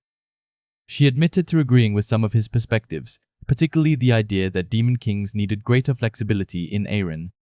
She found him surprisingly not bad, and, in an unexpected gesture, gave him a personal transmitter, expressing her hope that he wouldn't disappear too quickly. Jason, observing her, couldn't quite read her intentions, but considered her an unexpected and valuable ally. Jason, observing her, couldn't quite read her intentions, but considered her an unexpected and valuable ally. Jason, observing her, couldn't quite read her intentions, but considered her an unexpected and valuable ally. Jason, observing her, couldn't quite read her intentions, but considered her an unexpected and valuable ally. Meanwhile, back at Berger's tower, his aide, Logger, was offered freshly baked cookies by a young princess. She explained that the Demon King had provided the ingredients and she had received help from elementals. Logger, expecting a terrible taste from someone who had never worked a day in her life, was utterly shocked. The cookies were phenomenal, moving his very mana and making him feel as though he had tasted heaven itself. The princess, revealing she had added precious spirit blossoms, offered them as a gift to ensure they remained close. She then innocently asked if the Demon King himself would enjoy them, prompting Logger to hesitate, a telling pause that hinted at Berger's complex palate. As the meeting concluded and the other Demon Kings departed, Jason remained with Berger. He offered the Flame King some tea, but his next words were a chilling revelation. He knew Berger was in desperate need of human money. Berger's eyes widened in shock, demanding to know how such a secret could have possibly leaked. The Demon King, Berger, cornered the hero, Hillen, revealing a startling truth. He knew of Hillen's desperate need for human money. Hillen, taken aback, demanded to know how such private information had leaked. Berger calmly explained that Draxen, another hero, had shared the detail. With the cards on the table, Berger proposed a direct exchange, demonic energy points for human currency. Hillen remained wary, questioning Berger's motives, but the Demon King insisted he was on Hillen's side, suggesting they form a new alliance. As a gesture of this new partnership, Berger presented Hillen with a generous sum of 100,000 gold, cautioning him to conceal its origin. Hillen, still troubled, worried about Jason tracing the funds and them becoming mere puppets in the Demon King's schemes. Berger then unveiled his true leverage. He had converted Hillen's companions into Black Knights and Black Mages, placing them under a forced black magic contract. Among them was Aman from the Golden Moon Merchant Guild. Berger instructed Hillen to use these new vassals to expand the fortune. Hillen's companions, witnessing their transformation, were horrified, feeling humiliated and enslaved, begging for salvation. Despite their plight, Hillen found a silver lining. He could now repay his debts and resume his hero work. He optimistically declared them business partners. Berger, however, quickly corrected him, asserting Hillen was his slave and he, the Demon King, was his master. Hillen's companions, seeing their leader brought low, relished his new, subservient status. With Hillen now firmly under his control, he made a personal request to deliver a letter to his younger sister Elena, the 13th princess of Hildurin. Berger, initially finding the request impossible, eventually agreed. Hillen explained his unusual alliance with the Demon King was due to a deeply guarded secret concerning the royal family, offering an apology for his part in Berger's predicament. Understanding the gravity of the situation, Berger acknowledged Elena's motivations. Later, discussing Hillen with an unseen figure, Berger mused that Hillen, though not inherently despicable or noble, was driven by a desire for popularity. This ambition, Berger believed, would make him proactive and therefore the perfect spy. Berger envisioned Hillen, controlled by Armani's orb, becoming his ultimate informant, a hero dismantling human society from within. The thought of a hero acting as a Demon King's vassal filled him with perverse delight. A knock interrupted his musings, and the 13th princess, Elena herself, appeared, offering him cookies. Berger, annoyed by her casualness, threatened her with a month in the underground prison if the cookies were subpar. He took a bite, immediately recognizing the dangerous flavor of spirit blossoms mixed within. Impressed by his resilience, Elena revealed her intention to return a previous reward, hinting at a separate request. Meanwhile, Hillen's hero party, now accompanied by Krutu, safely descended from the tower. They swiftly traveled to Holton Walk and then used a teleportation magic circle to reach the kingdom of Hilduran. Far away, Captain Granada of the Scarlet Hawk Mercenary Guild was busy disciplining his men who had abandoned him during a blizzard. A new hero, Kaida, arrived, introducing herself and asking to join the hero's journey. The mercenaries, having been paid by Kaidi, praised her generosity. Granada, however, informed her the journey was already over and Hillen had departed. Shocked, Kaidi pressed for details on the failure. Granada, adhering to the Demon King's instructions, shared only what he was permitted.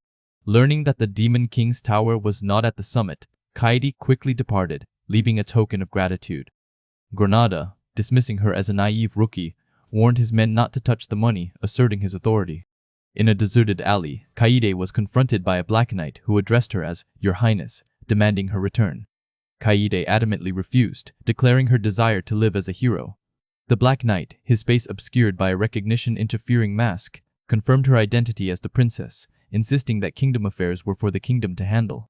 Suddenly, Granada appeared, having followed Kaide. He challenged the Black Knight, questioning his identity and the suspicious magic he employed. The Black Knight revealed his magical tool, gifted by the Demon King, and realized his cover was blown. To prevent exposure as the Demon King's vassal, he declared he couldn't let Granada live. Granada, recognizing the Demon King's involvement, understood the dire trouble he was in. An assassin's sudden attack shattered the quiet, sending knights scrambling to protect their princess.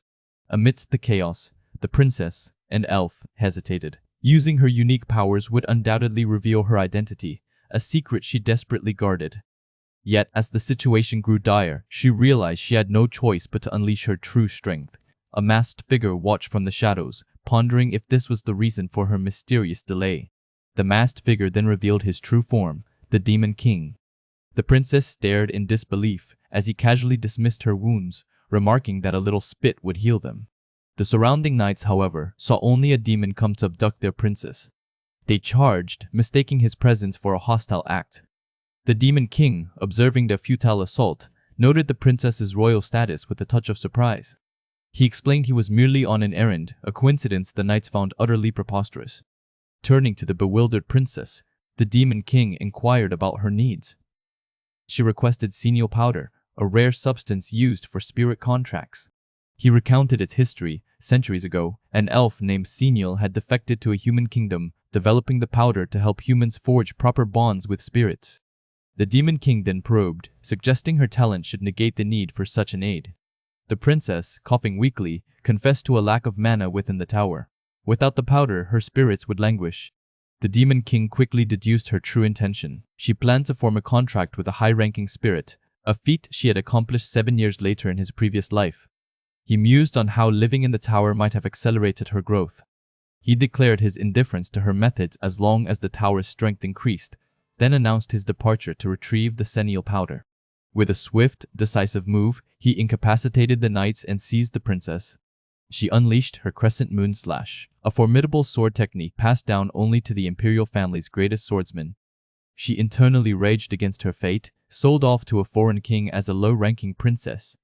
Her rigorous training, she reflected, was her desperate bid for recognition, a path to becoming a true hero who could choose her own destiny rather than marrying some pervert old man. Her finishing move, however, was easily deflected by the Demon King, who even offered a backhanded compliment on her sword aura. He then unleashed his own power, stating that a hero should surely withstand it. As he held her captive, he noted her dual value as both princess and hero. A massive explosion erupted, sending shockwaves through the area. Citizens rushed in, finding injured knights and a lingering trace of demonic energy. Panic spread as they realized a Demon King had attacked and kidnapped their princess, wondering if it was the notorious Demon King of the Urgest Mountains. Meanwhile, the Demon King transported the princess to the underground prison of Berger's tower.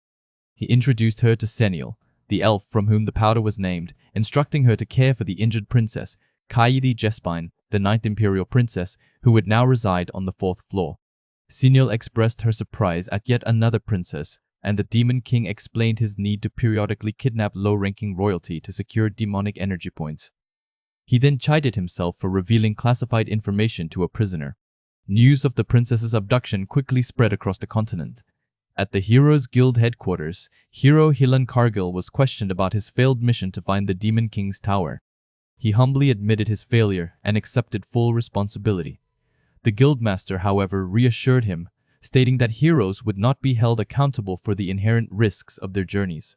Hilan then reported the princess's kidnapping and the Jespine Empire's request for another hero's journey.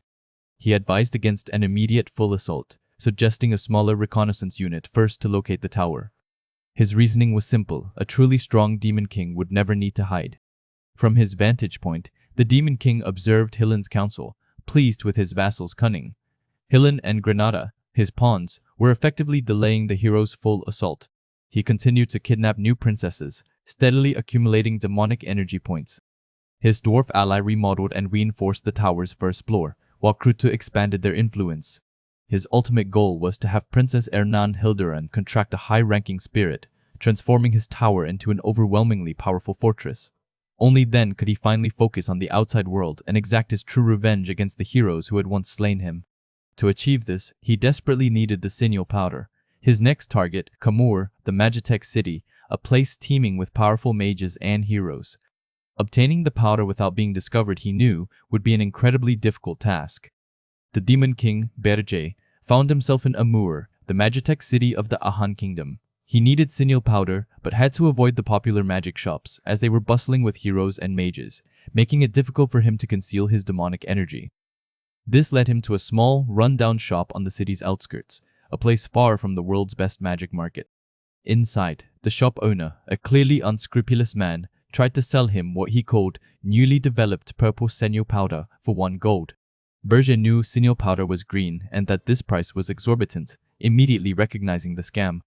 As he considered his options, a new customer arrived, the ninth Princess Jespine, also known as Louise Werft, the Crazy Hound. She was searching for Lager, the hero who had kidnapped her after his journey, and her fury was palpable, having been forced to this shabby shop because of him. Louise demanded information from the shop owner who, ever the opportunist, claimed he had a peculiar sickness that prevented him from remembering things unless he sold an item. He then attempted to sell Louise the same fake senile powder, rebranded as Acha powder, for 3 gold. She begrudgingly bought it, then asked if he knew of any dwarves who had visited recently, specifically mentioning Lager. The owner hadn't heard the name but suggested a famous blacksmith store called Roe Deer's Leaf, near the central square, a place frequented by blacksmiths. He even recognized the necklace Louise wore, identifying it as one of Lager's early creations, given to her when he was starving in Ormoth Forest. Berrier, observing the interaction, was amused by the shop owner's persistent scamming skills. He then revealed to the terrified merchant that the young lady he had just scammed was none other than Princess Louise Werft. Seizing the opportunity, Berger offered the shop owner a monthly salary of 1 gold to join the Golden Moon Merchant Guild, threatening to bring Louise back if he refused. Though the merchant initially balked, citing the guild's bankruptcy, Berger's menacing aura and a sudden burst of demonic energy quickly brought him to heel. Shortly after, Louise returned, having secured a refund for the fake powder. Her rage had intensified. She had given the shop owner only a light beating because he was from a different country, but wished she had ripped his heart out. Berger confirmed her quest for Lager, and Louise, still holding the necklace, explained its origins, unknowingly providing Berger with crucial information. Understanding the urgency, Berger knew Lager needed to be captured before he could escape. He handed Louise a badge, an item that allowed her to acquire top-grade equipment from the Dwarven Kingdom, instructing her to call her father for reinforcements. Berger recalled that before his regression, around this very time, the Demon King of Beasts, Draxin Doldov, had discovered and absorbed the heart of some summoning beast, gaining overwhelming strength, an item he coveted above all else.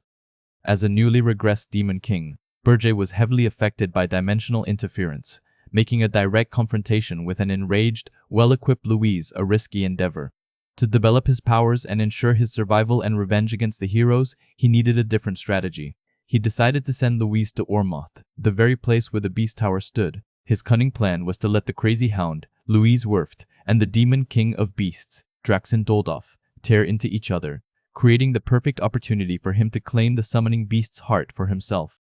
Berger, observing the interaction, was amused by the shop owner's persistent scamming skills. He then revealed to the terrified merchant that the young lady he had just scammed was none other than Princess Louise Werft. Seizing the opportunity, Berger offered the shop owner a monthly salary of 1 gold to join the Golden Moon Merchant Guild, threatening to bring Louise back if he refused. Though the merchant initially balked, citing the guild's bankruptcy, Berger's menacing aura and a sudden burst of demonic energy quickly brought him to heel. Shortly after, Louise returned, having secured a refund for the fake powder. Her rage had intensified. She had given the shop owner only a light beating because he was from a different country, but wished she had ripped his heart out. Berger confirmed her quest for Lager, and Louise, still holding the necklace, explained its origins, unknowingly providing Berger with crucial information. After fusing with Mana's Phantom, the Demon King's tower gained remote access and item transfer. He tasked Gordon with managing it, delivering top-grade senile powder to Princess Ernan for spirit contracts. Princess Kaida, defying him, was to be trained in swordsmanship on the 4th floor, awaiting his return for a test. Lager received orders to establish and reinforce the Hell Forge. Awestruck by the new furnace and cooler, he eagerly pledged his best work. The Pule Orcs, thriving under the Demon King, had unified 3 tribes, doubling their numbers and now hunting most Urgest Mountains monsters. He found remote tower management incredibly convenient. Turning to external affairs, he contacted Helen Cargill, who reported the Golden Moon Merchant Guild's successful takeover, now led by his son and managed by Amon, the Black Knights, and Black Mages. The Demon King then instructed Granada to use guild funds to acquire all elf slaves. He also sent Jettison, a conman, declaring him useful. Helen recognized Jettison as Louise Werft's scammer, prompting the Demon King to reveal he had Jettison's personal information and would send an assassin if he failed to appear within a month. At the Holton Walk training grounds, Elf Vice Captain Granada grappled with the Demon King's orders. Though relieved her people could be saved, she suspected they'd become spies, like herself. Her subordinates considered escape, but Granada knew defying him was futile, concluding that his rule was better than human slavery. His affairs settled, the Demon King departed for Beast Mountain in the Ormuth Rainforest Kingdom, seeking legendary treasure. Princess Louise Werft of the Dwarven Kingdom, still searching for Logger, arrived in the same region, defying Ormuth's ultimatum. She insisted on entering Beast Mountain, the Beast Demon King's dangerous territory, confident her royal status would protect her, citing past wars. Despite doubts about Logger's presence, Louise, resolute, threatened severe consequences for any disobedience. Soon, reports confirmed Princess Louise Werft's approach to Beast Mountain. The Demon King realized she might be after his target, the heart of the summoning beast, a pure mana energy beneath magma. He swiftly ordered his forces to intercept her, strictly forbidding death or serious injury. Before his forces could intervene, Max Ormuth, Ormuth's second prince, blocked Louise's path, warning of forbidden territory and demon dangers. Max cynically revealed his true motive, to profit from Louise's death, echoing a past war. He commanded his men to kill her, and Louise, enraged, prepared to fight. Learning of Ormuth's treachery, the Demon King grasped the grave political implications. Louise's death, if he were framed, would trigger a full-scale war. He roared orders for his monsters and demons to immediately stop Ormuth's forces and save the dwarf princess at all costs. As battle erupted, Louise, frustrated by the terrain, prepared to unleash a devastating blow. Just then, a figure wreathed in dark, demonic energy appeared. It was the masked Demon King, who calmly informed Prince Max Ormuth that he was about to die. An upper-ranked demon, following a command, engaged the Ormuth prince in battle, instructing a subordinate to eliminate the dwarf princess. The subordinate rushed to attack, but the princess proved unexpectedly swift, swiftly retaliating against the prince's forces. Enraged, the prince shifted his focus to the princess, only to find himself ensnared by the demon's potent demonic energy. With the prince immobilized, the demon vanished, leaving him vulnerable. Soon after, the princess's guards arrived, questioning the demon's sudden disappearance. Unfazed, the princess continued her fierce assault on the Ormuth soldiers, vowing to send them to the afterlife. Her loyal guards quickly moved to shield her as the enemy converged. Then, the true Demon King, Jason, materialized, rescuing the upper-ranked demon named Louise Werft. He calmly instructed Louise to take the bait, then, with a knowing glance, addressed the Demon King of Beasts. The scene then rewound 5 minutes, revealing the events leading up to this moment. At the Tower of Beasts, the Demon King of Beasts sensed an unfamiliar surge of demonic energy. It wasn't from his own vassals, but from an elite, upper-ranked demon, clearly sent by a rival Demon King. The timing was too perfect, coinciding precisely with the clash between the Dwarf Princess and the Ormuth Prince. He resolved to investigate personally. His subordinates soon reported that the princess was already surrounded by Ormuth soldiers, and the Ormuth Prince had fallen by her hand. The Demon King of Beasts realized that killing the remaining Ormuth warriors would only implicate him in the prince's murder. To avoid being framed, he made a strategic decision to let them live, ensuring they would testify to the princess's actions. When he inquired about the intruding demon, his subordinates admitted they had found nothing. Frustrated by their failure to track the stealthy upper-rank demon, the Demon King of Beasts decided to employ a powerful technique. He activated ultra-sensory amplification, a skill that maximized his senses by concentrating demonic energy into his sensory organs. Through this amplified perception, he detected faint traces of stealth magic, leading him to the unfamiliar demon's path. He deduced that the demon was heading in the direction the dwarf princess had fled, and, filled with a renewed fury, he sped off in pursuit. His rival soon realized the entire confrontation. The princess, the prince, even the exposed demonic energy had been nothing more than an elaborate lure designed to draw him away from the volcano. The upper-ranked demon, dispatched by another Demon King, was after a far more valuable prize, the heart of the summoning beast. Rushing towards the volcano, he observed that the magma was no ordinary substance. It pulsed with the distinct aura of a summoning beast. He also noticed signs of ongoing construction, indicating an attempt to drain the lava. Fortunately, his black flame demonic dragon scales allowed him to navigate the molten depths. There, he discovered the upper-rank demon, Draxon, attempting to absorb the summoning beast's heart. He recalled how, in his previous life, Draxon's regeneration had become absurdly powerful after consuming this very heart. The Demon King of Beasts then understood that Draxon had absorbed a phoenix's corpse. He remembered ancient records from his time at the Demon King Military Academy, detailing the existence of phoenixes across multiple dimensions. These godlike beings varied wildly in strength, but one truth united them. Any demon king who fully absorbed a phoenix's power would leave an indelible mark on demonic history. He muttered a sarcastic thank you to Draxon for absorbing the phoenix in his previous life, as that act had paved the way for him to be here now. In this life, he vowed, he would claim that immense power and put it to good use. Jason, our demon king, was shown in the heart of the lava, absorbing the power of the phoenix. Still in pursuit, the demon king of beasts continued to ponder who could have possibly discovered his hidden phoenix. He quickly dismissed rookie demon king Berge Deus, as such information would be beyond his grasp. Ugar lacked the intelligence for such a plot, and for Rihanna, a frost demon, a fire element phoenix would be detrimental. He concluded that only one bastard could be behind this. He urgently asked if the summoning beast was safe, and a subordinate confirmed its security. But then, a chilling report came. Tiger had suddenly leaped into the lava. The demon king of beasts was gripped by horror, realizing Tiger was attempting to steal the phoenix. A furious roar tore from his throat. "Jason, you son of a bitch!"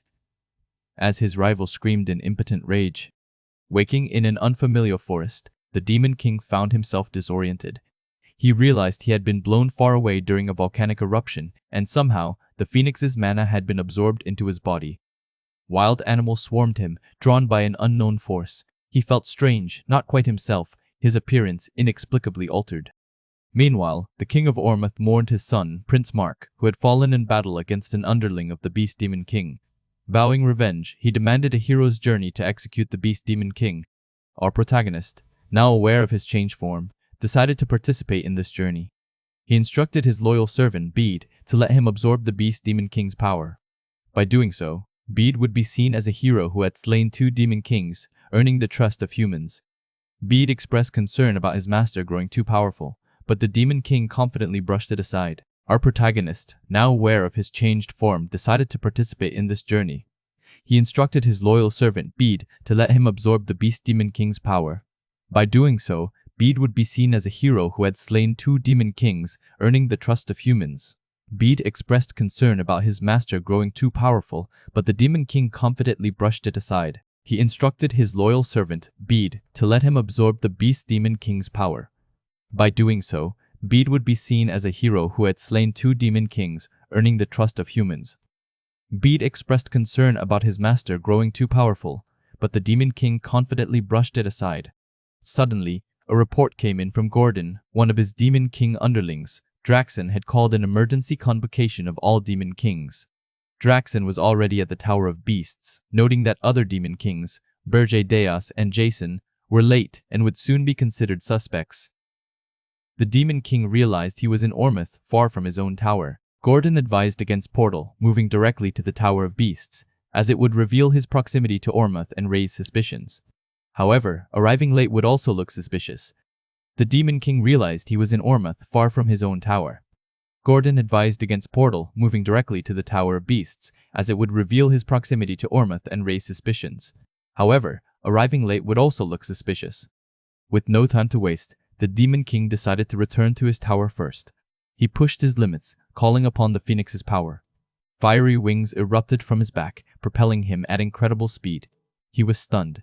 The phoenix's core seemed to be alive within him, explaining the earlier swarm of animals. He knew he would need to tame this new power. Fiery wings erupted from his back, propelling him at incredible speed. He was stunned. The phoenix's core seemed to be alive within him, explaining the earlier swarm of animals. He knew he would need to tame this new power. He was stunned. The phoenix's core seemed to be alive within him, explaining the earlier swarm of animals. He knew he would need to tame this new power. After a swift journey, he arrived at his tower, then immediately portaled to Ormuth, where the heroes were gathering. The assembly was impressive, led by Rosal Chant, a 10-stars hero and top-class battle mage, and Palav Disrod, another 10-stars hero known for his martial might. Yet, among the 200 heroes, only 2 were 10 stars. The Demon King observed this, understanding the hidden politics. Some humans didn't want the Beast Demon King to die, as its tower was a lucrative source of treasures and materials. The Demon King observed this, understanding the hidden politics. Some humans didn't want the Beast Demon King to die, as its tower was a lucrative source of treasures and materials. The Demon King observed this, understanding the hidden politics. Some humans didn't want the Beast Demon King to die, as its tower was a lucrative source of treasures and materials. The Demon King observed this, understanding the hidden politics. Some humans didn't want the Beast Demon King to die, as its tower was a lucrative source of treasures and materials.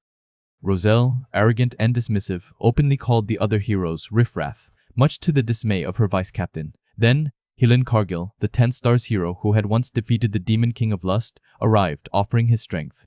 A palpable tension filled the air as Roselle immediately insulted Helen, hinting at a secret about his past victory. Helen, visibly flustered, tried to deflect the conversation, secretly vowing that the Beast Demon King's head would be his, despite Roselle's warning to stay out of her way. Helen, visibly flustered, tried to deflect the conversation, secretly vowing that the Beast Demon King's head would be his, despite Roselle's warning to stay out of her way. Helen, visibly flustered, tried to deflect the conversation, secretly vowing that the Beast Demon King's head would be his, despite Roselle's warning to stay out of her way. The Demon King, Berge Deas, arrived at the Tower of Beasts' top floor, joining the other Demon Kings, Jason Kokmund, Ugar, and Reyna Soldine. Draxen, the Demon King of Absolute Hardness, appeared shortly after, and Berge noted their timely arrival for the emergency meeting Draxen had called. Ugar questioned the urgency, prompting Draxen to reveal a grave betrayal.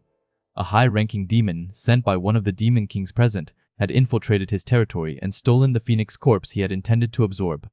This act of aggression had also led to the death of Ormeth's second prince, inadvertently triggering the current hero's journey. Draxen suspected this was a deliberate attempt to provoke a full-scale continental offensive, a clear move to eliminate him. He vowed not to fall alone and declared his intention to purchase the key of the black box. Berge understood the implications. He knew every tower contained a black box, a device originally designed to record a Demon King's actions for strategic analysis. However, most Demon Kings disregarded them due to their immense demonic energy cost and the fact they vanished if the tower collapsed. Draxen's plan was clear. He believed the hero's journey would ultimately fail. Once the chaos subsided, he would use the key to open Berge's and Jason's black boxes, exposing them as the traitors. To proceed, Draxen required permission from the owner of each tower, leaving Draxen visibly surprised. Berge knew that any reluctance would only confirm his guilt. He realized he had to deal with Draxen before his calculated scheme could unfold. Reyna, Jason, and Uga readily granted their consent. Draxen then asked Berge who, without hesitation, also granted permission. With the meeting concluded, Berge began inspecting his own tower, starting from the first floor. There he found Logar Friedrich, the first floor boss, excitedly showcasing his latest creation, the Inferno Catapult Mark I. It was a formidable mobile tank, born from the Forge of Hell, capable of unleashing multiple elemental attacks and manipulating terrain. Though Logar himself seemed a bit unhinged, Berge recognized the weapon's undeniable power and allowed him to continue his passionate work. On the second floor, Berge encountered Haid Jespine, the second floor boss. Haid, eager to prove his growth, challenged Berge, demonstrating his improved Crescent Moon/Variant technique, the Crescent Moon Shatter. Berge effortlessly countered the attack, acknowledging Haid's progress but remarking that he still required more training. He then noticed Princess Kaede on this floor. His subordinate explained that Princess Ernan Hildaren was preparing a summoning ritual on the 4th floor, necessitating Kaede's temporary relocation.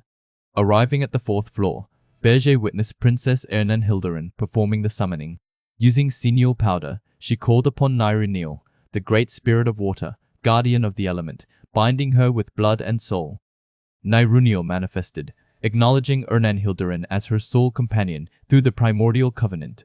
Overjoyed, Ernan thanked Berge for the Sineal powder, then in a moment of unguarded emotion, declared her love for the Demon King. Berge was taken aback, but Niruniel, a high-ranking water spirit whose hobby was romance novels, playfully revealed that she had merely vocalized Ernan's true feelings. She then turned to Berge, asking when they would go out, leaving Ernan utterly mortified and desperately denying her confession. The chapter opens with a high-ranking spirit, Niruniel, excitedly questioning our protagonist, Ormeth, about rumors spreading even in the spirit realm. Apparently, the talk of the town was a blossoming romance between the Demon King and a certain princess. Ormeth, clearly annoyed, tried to dismiss her, but Niruniel persisted, asking when the two would finally start dating. Our boy, his patience wearing thin, then posed a peculiar question to the spirit. What did he look like to her right now?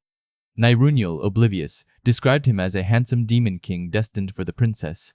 Ormeth asked again, his tone growing colder, and his appearance began to shift, radiating a fiery, intense energy. Nairunyil was taken aback, noting his sudden transformation from a lump of demonic energy into a being of unbelievably pure mana, wondering if he was a spirit instead of a demon king. Ormuz realized his new form could deceive even a high-ranking spirit, meaning other demon kings and heroes would also be fooled.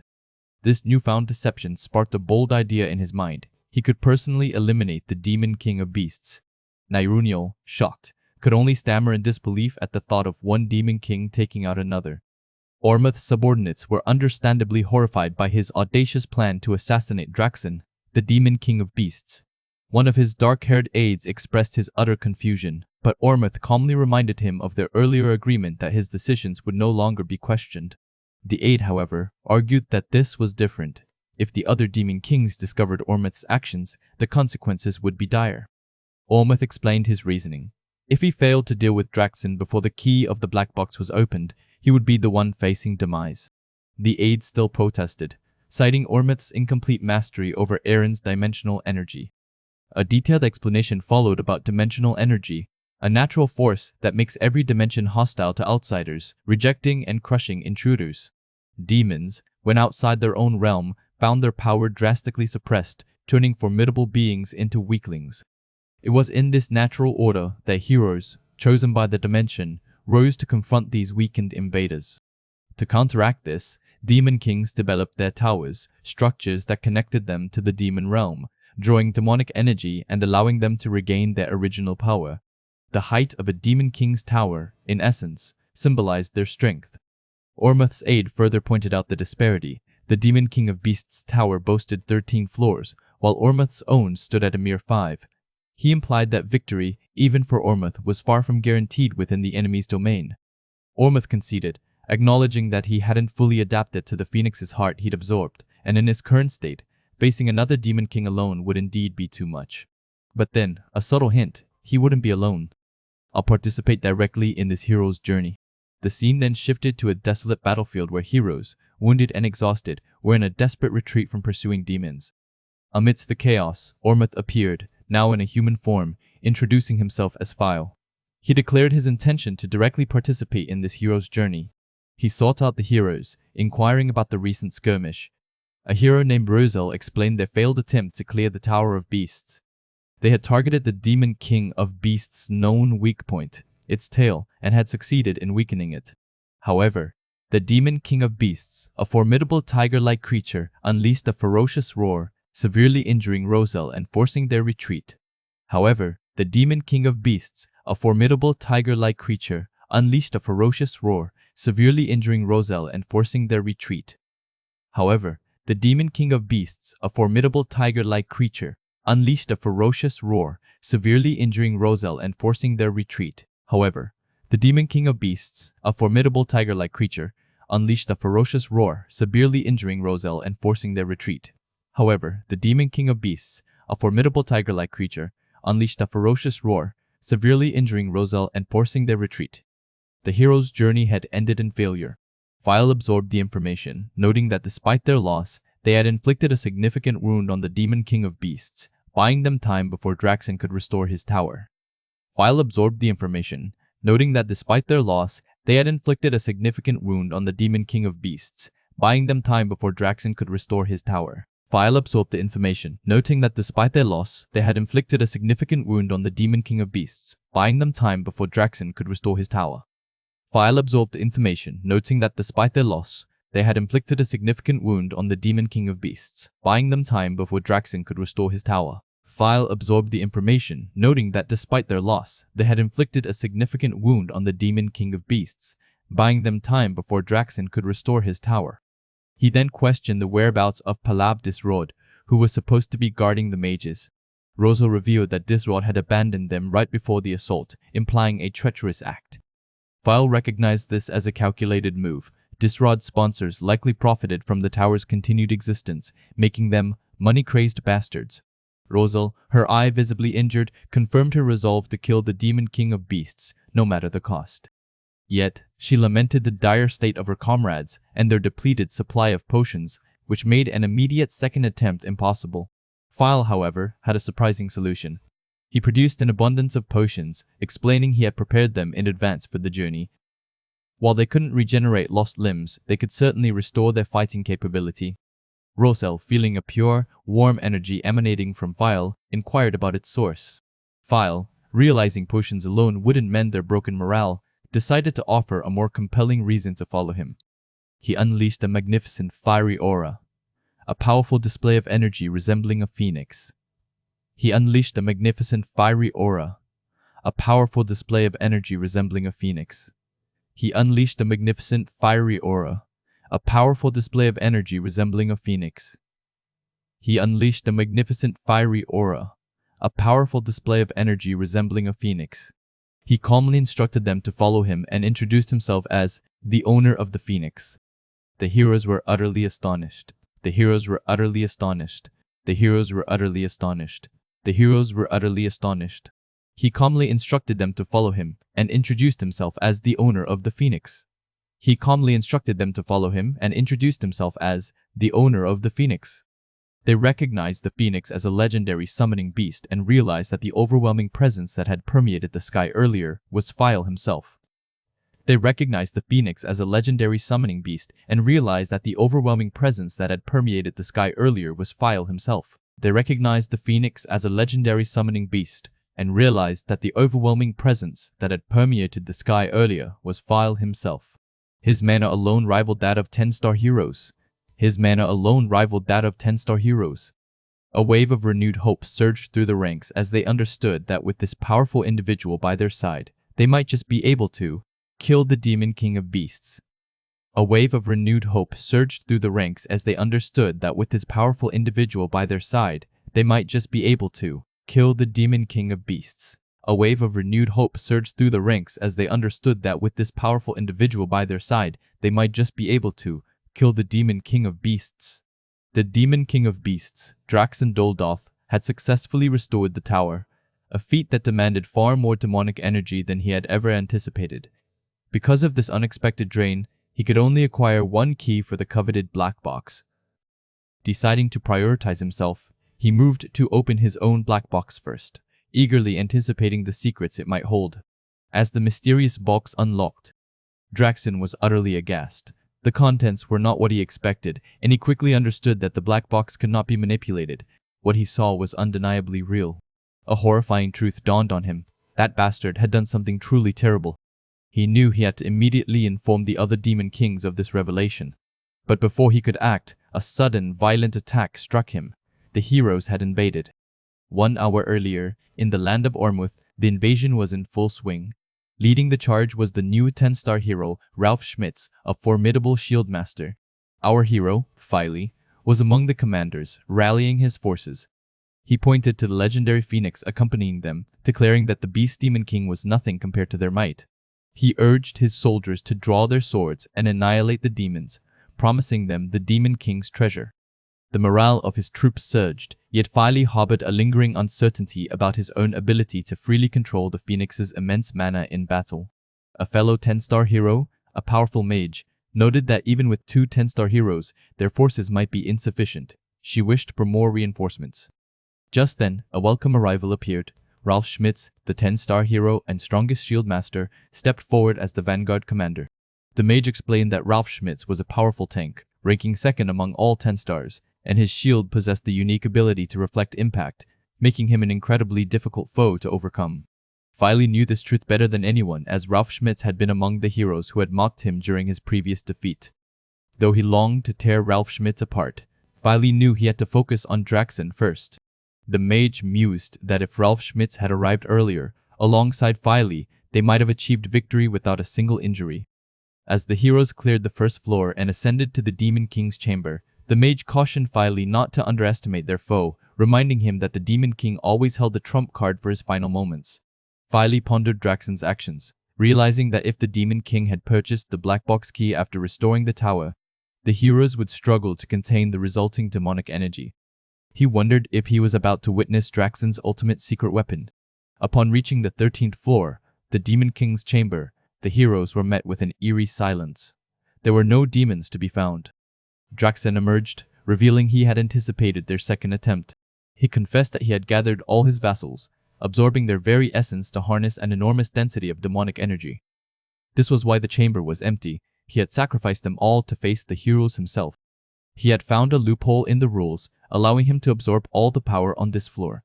Draxen declared that after he annihilated them, none of the foolish heroes would ever climb again. Suddenly, Draxen transformed into a monstrous beast, unleashing a torrent of raw power.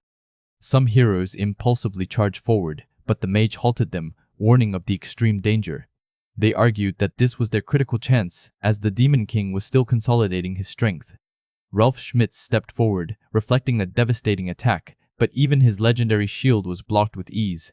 The Beast Demon King, fully transformed, exuded a sinister demonic energy that felt like poison, choking the very air and leaving the heroes gasping for breath, unable to move. Seeing their plight, Filey activated his advanced defense magic, the Protect Phoenix version, conjuring a brilliant barrier around his struggling allies.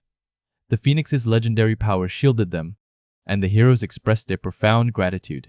Filey, however, stated that he would not allow Draxen to gather any more demonic energy, ordering the others to remain safely within the barrier. Draxen, observing the scene, acknowledged that only 4 individuals could still move and singled out Filey, recognizing the unique mana he possessed as a future pain. The two stared each other down, the fate of the tower hanging in the balance. The Demon King, Draxen Doldorf, found himself surprisingly restricted, realizing only 4 individuals could move freely within his domain. He sensed a potent mana signature among them, signaling a formidable challenge. The heroes, File, Rosalchant, Hillen Cargill, and Deas, confronted him. Draxen immediately recognized the red-haired leader, Deas, and his fury mounted. File, the astute mage, acted swiftly, casting a powerful, silent spell. This ingenious move effectively nullified the Beast Demon King's thunderous roar, ensuring their own magical incantations would remain undetected. File's declaration of supreme control over the domain resonated with an undeniable authority. Capitalizing on this advantage, the heroes then unleashed advanced binding chain magic Sage's chains, attempting to shackle the formidable Demon King. Draxen, however, was not easily subdued. He contemptuously shattered the bindings, dismissing their efforts as a petty trick. He roared, proclaiming this was not a fight, but a hunt, and vowed to devour Deus first. Yet, Deus remained composed, seemingly unaffected by the Demon King's menacing cries, thanks to File's earlier spell. Deus had already identified Draxen's primary strength, his incredible speed, and consequently, his crucial weakness, his legs. He informed his allies of his plan to target this vulnerable point. Hillen Cargill, the powerful warrior, expressed doubt about his Thundercleave attack's ability to connect with such a swift opponent. Deas reassured him, promising to provide the precise signal for his strike. As the battle intensified, Deas employed a mysterious artifact, Armani's Orb. Draxen was immediately overwhelmed by excruciating pain and a splitting headache, realizing with horror that Deas had made one of the heroes his vassal. The orb, he understood, transferred vital information from master to vassal, a move Draxen deemed the act of a madman. When Hillen finally matched Deus' signal, an opening appeared. Still, Draxen, the formidable Demon King of Beasts, recovered enough to mock Deus' perceived arrogance. It was Rosalchant's turn. Fueled by a deep-seated grudge for the eye she had lost to Draxen, she channeled all her mana into a devastating top-tier flame magic satellite cannon attack. The fiery assault struck Draxen with immense force, particularly targeting his legs. The Demon King sustained severe damage, surprised by the hero's collective strength. His form shifted, becoming more monstrous and rabid in his fury. He proudly declared his full name, Draxen Doldorf, and his status as a vassal of Arcane, destined to conquer this dimension. Enraged by the indignity of his current state, he swore Deus would not leave alive. Draxen, refusing to be defeated, asserted that this level of injury was insufficient to kill him. He revealed that he still possessed the power of the Phoenix, a power Deus had supposedly kept hidden. Seeing his exposed tail, a critical weak point, Roselle attempted to bind him once more with her advanced binding magic Sage's chain. In that crucial moment, Hillen delivered a powerful lightning strike, aiming directly for Draxen's vulnerable tail. Deus, watching the unfolding chaos, calmly stated his intention to make good use of the Phoenix's power. With a final, chilling farewell to Draxen, the battle reached a dramatic climax, its outcome hanging precariously in the balance. The roar of battle faded, replaced by the cheers of triumphant heroes. Hilan Cargill stood victorious, having seemingly slain the fearsome demon king of beasts. The crowd erupted in praise, hailing him as a legend, a hero destined to be the strongest in history. Hilan basked in the adulation, dreaming of even greater glory. As the Tower of Beasts crumbled around them, heroes frantically scavenged for treasure and recovery potions, fleeing the collapsing structure. Amidst the chaos, the true victor, Berger Deus, stood over the dying demon king of beasts, Draxen Doldorf. The demon king, in his final moments, wondered if a second chance awaited him, only to dismiss the thought as meaningless. Berger, in his human form, revealed his hand, stating this was all part of his plan. The dying demon king accused him of claiming his head, a charge Berger denied, though Draxen scoffed at the pretense. His companion, Roselle Chant, harbored suspicions about his sudden appearance and involvement, but conceded his actions had saved her life. Berger then claimed the corpse of the demon king of beasts. Soon after, in the ruins of the tower, they made a shocking discovery: kidnapped princes and princesses. Among them was Lavinia Akan, the third princess of the Akan kingdom. Roselle was appalled, but Lavinia calmly explained she had entered the dangerous tower to gather demonic beast materials for her chimera research, having struck a deal with the demon king. Berger, observing the princess's reckless disregard for danger, concluded she was a total nutcase. Meanwhile, in the Heroes Guild, the Elder Council convened. The loss of the Tower of Beasts, a vital hunting ground, was a major concern. They discussed the mysterious Phoenix Master who had led the heroes to victory, noting his lack of affiliation with the guild. Deciding to assert greater control over the heroes, the council resolved to investigate the Phoenix Master's true identity. At the Ormuth Royal Banquet Hall, heroes celebrated their victory and the rescue of the princes. Roselle, elegant in her cocktail dress, inquired about Phile, the hero who had seemingly vanished. Elsewhere, at his own tower, Berger, now in his demon king form, confirmed to his AI, also named Berger, that he had indeed killed Draxen Doldorf. He reflected on the battle, realizing that despite his victory, he was still weak and needed to strengthen both his original power and the Phoenix's power. His AI then informed him that the other demon kings had called an urgent conference for that very day, a swift reaction to Draxen's death. Even more surprising, a new demon king had already descended. Berger suspected Archduke Arcane had anticipated Draxen's demise and prepared for this succession. Confident that no evidence linked him to Draxen's death, Berger made his way to the conference. There he met Vivian Blunt, the queen of the Blood Moon tribe, a newly descended demon king. Other demon kings expressed their suspicion, ordering surveillance on Berger Deus, fearing he was most likely to violate their established rules. Vivian, however, was intrigued. She openly expressed her attraction to Berger, questioning what kind of demon he was to cause such a stir in the demonic realm, and boldly invited him to spend the night with her. Without hesitation, Berger pushed her hand away, coldly calling her an ugly bitch, leaving the succubus queen utterly stunned. The chapter opened with the demon king at a meeting. Vivian Blunt, the succubus queen, tried to get close, but he brusquely pushed her away, calling her an ugly bitch, surprising her. Rena, another demon, intervened, telling Vivian to return to her seat and maintain dignity. She explained the meeting was for a welcome reception and to discuss Draxen's defeat. He observed Rena, wondering if she desired him, a thought she quickly dismissed. The meeting continued with demon kings sharing information. A major topic, the new powerhouse known as the Phoenix's Master, prompted a decision for cautious investigation.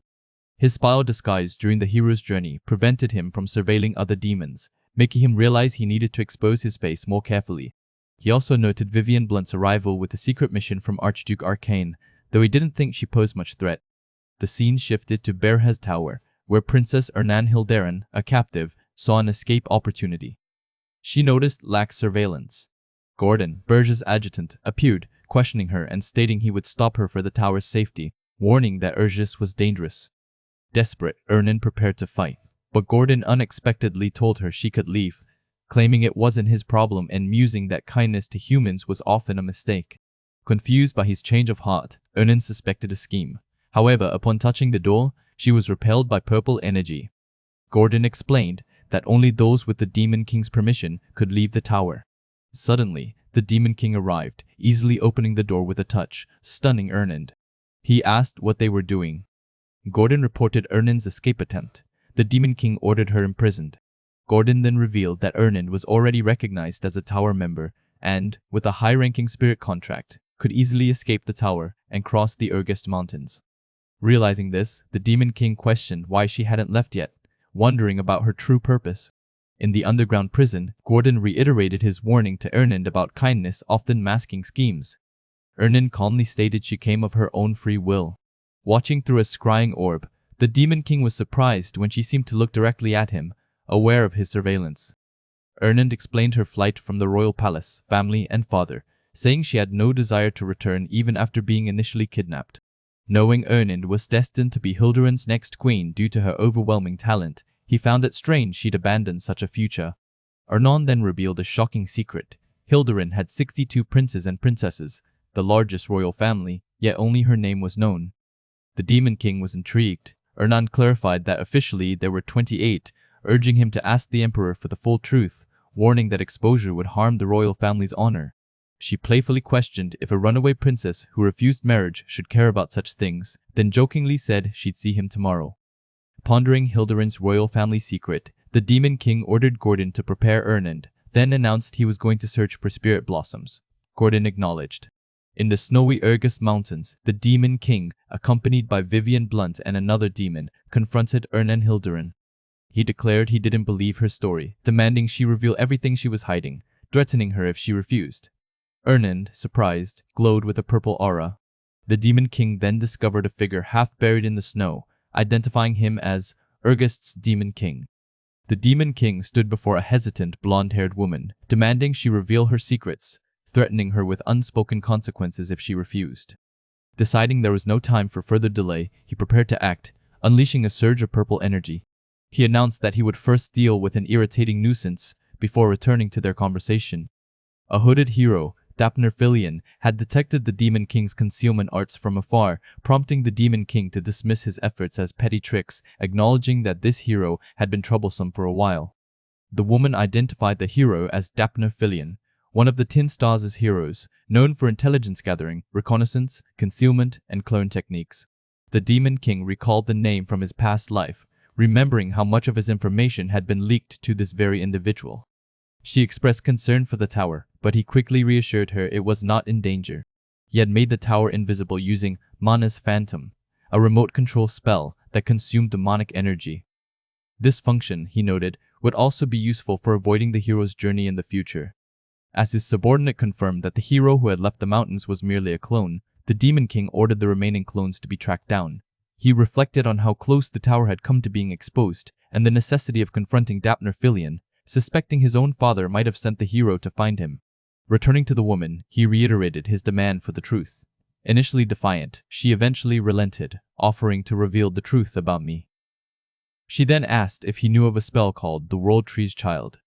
The Demon King was taken aback. She began to explain, recounting how the kingdom of Hildurin, once a powerful empire, had dwindled to a mere kingdom after countless wars. Her father, the king, yearned to restore its former imperial glory. For this ambition, a single genius mage was far more valuable than an army of 10,000.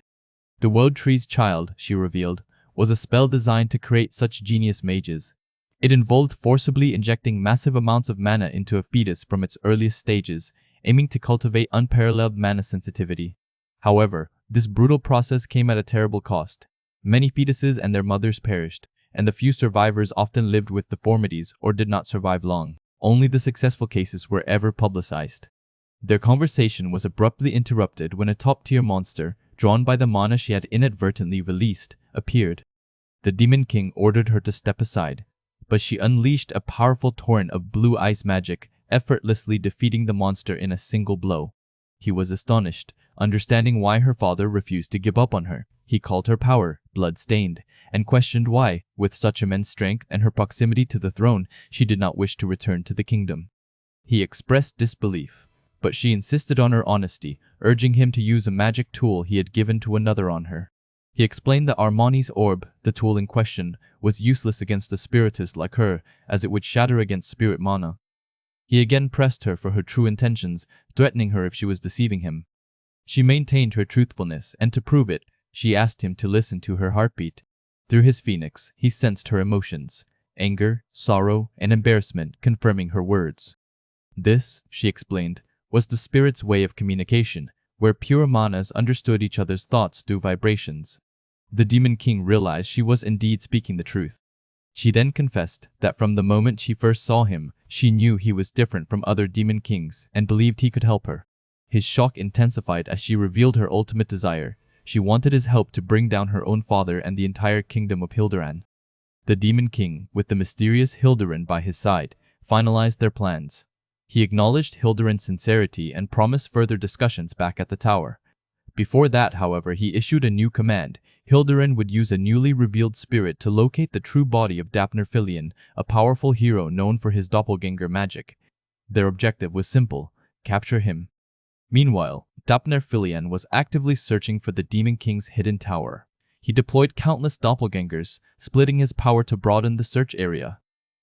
The more he divided, the weaker each clone became, but the vast expanse of the Demon King's territory demanded such a wide net. He calculated the tower's probable location with precision, factoring in intel from other heroes and the movement path of the hero's journey itself. Yet, despite his calculations, the designated spot appeared empty.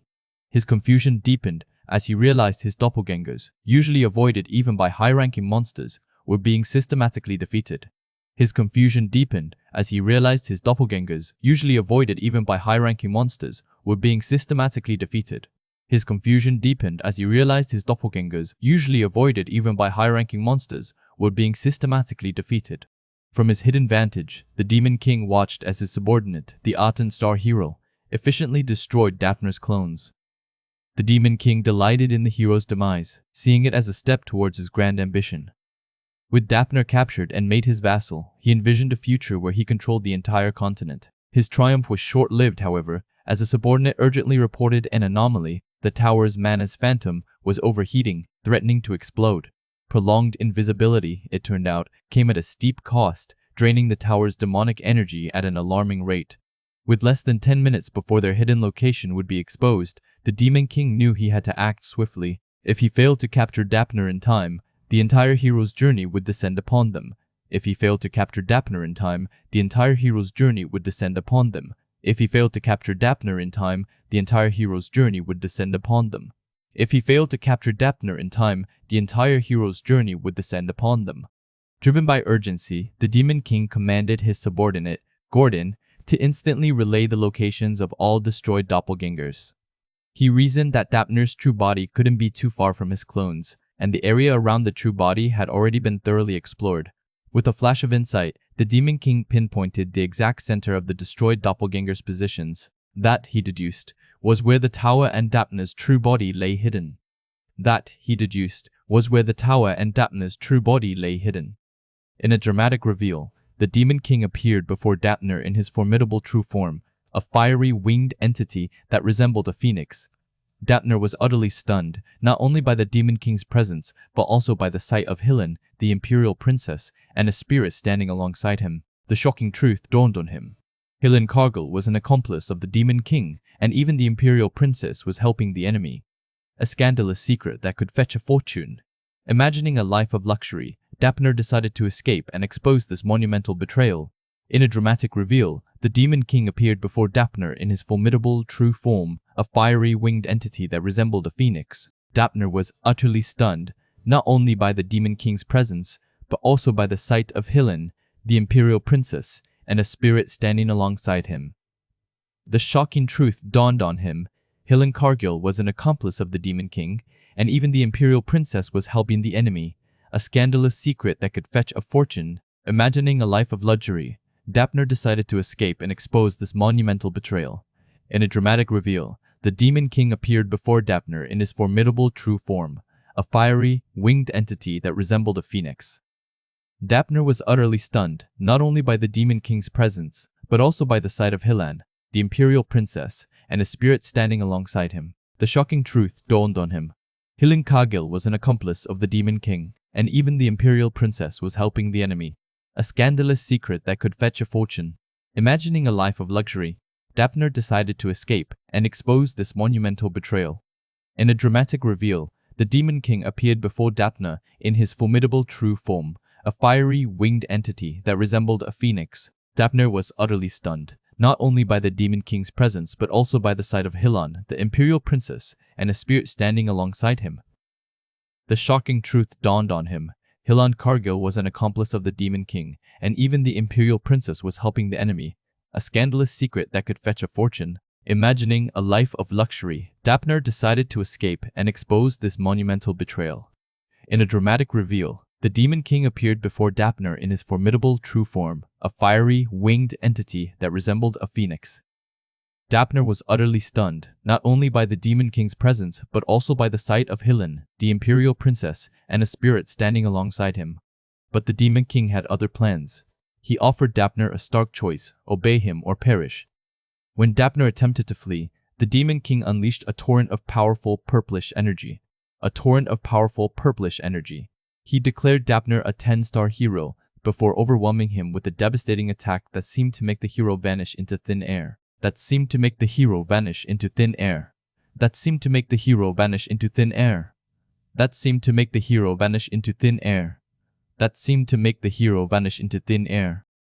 in the kingdom of Hilderan, the news of Dapner Filian's death reached the king. He was enraged, convinced they had gravely underestimated the new Demon King. Without hesitation, he commanded his advisors to immediately contact the Heroes Guild and assemble all 10-star heroes. This time, he vowed, they would personally eliminate the Greenhorn Demon King and rescue the Imperial Princess, who was now believed to be held captive. The stage was set for an epic confrontation, with the fate of the continent hanging in the balance. The stage was set for an epic confrontation, with the fate of the continent hanging in the balance.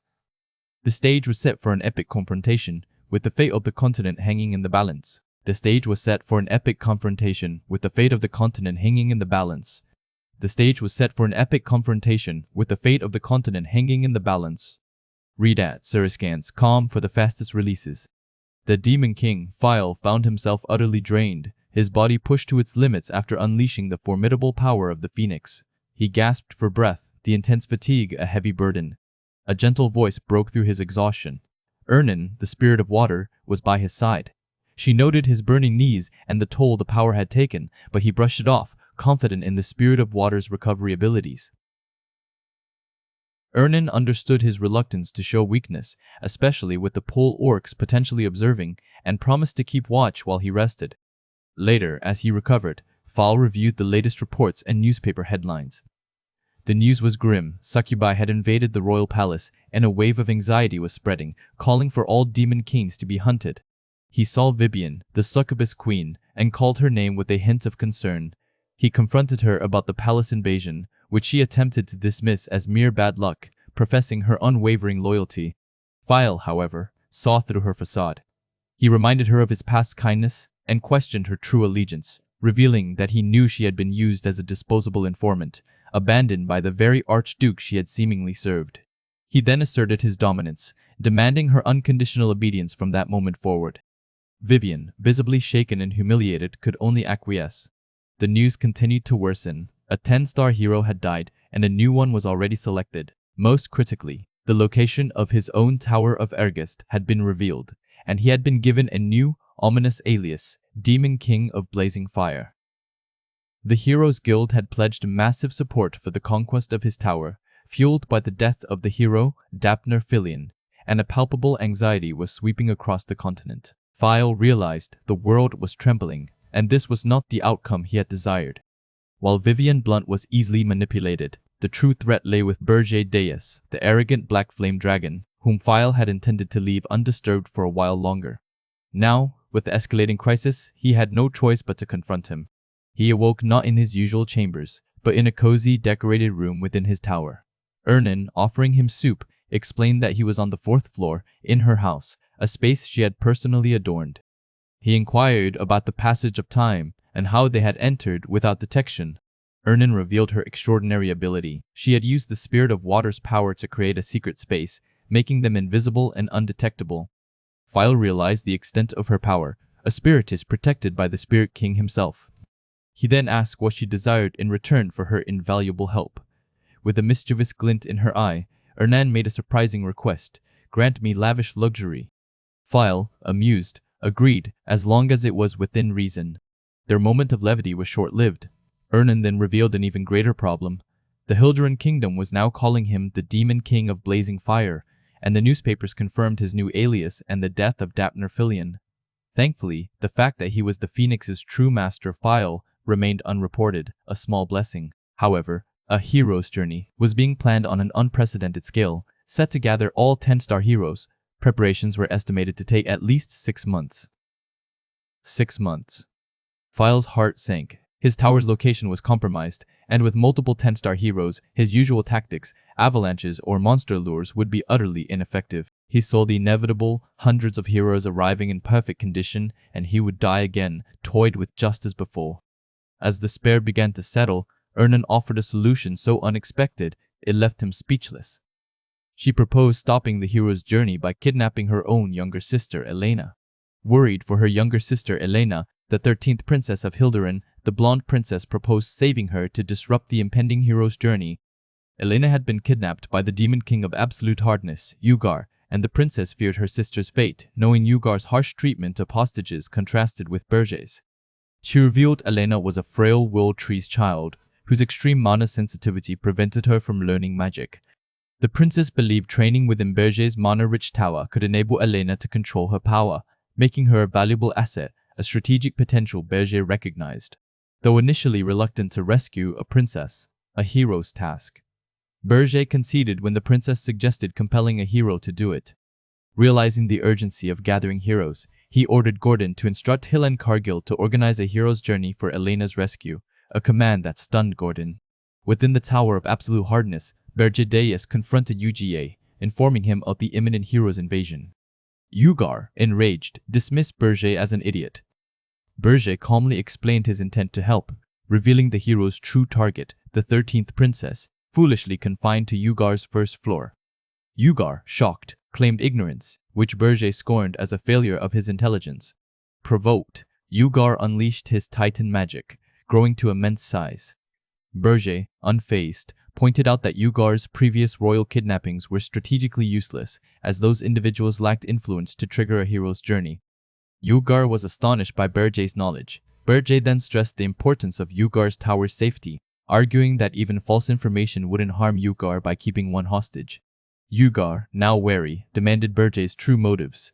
Berger inwardly noted Yugar had taken the bait. He unveiled his grand vision. Yugar's brute strength alone could not withstand the heroes in this dimension.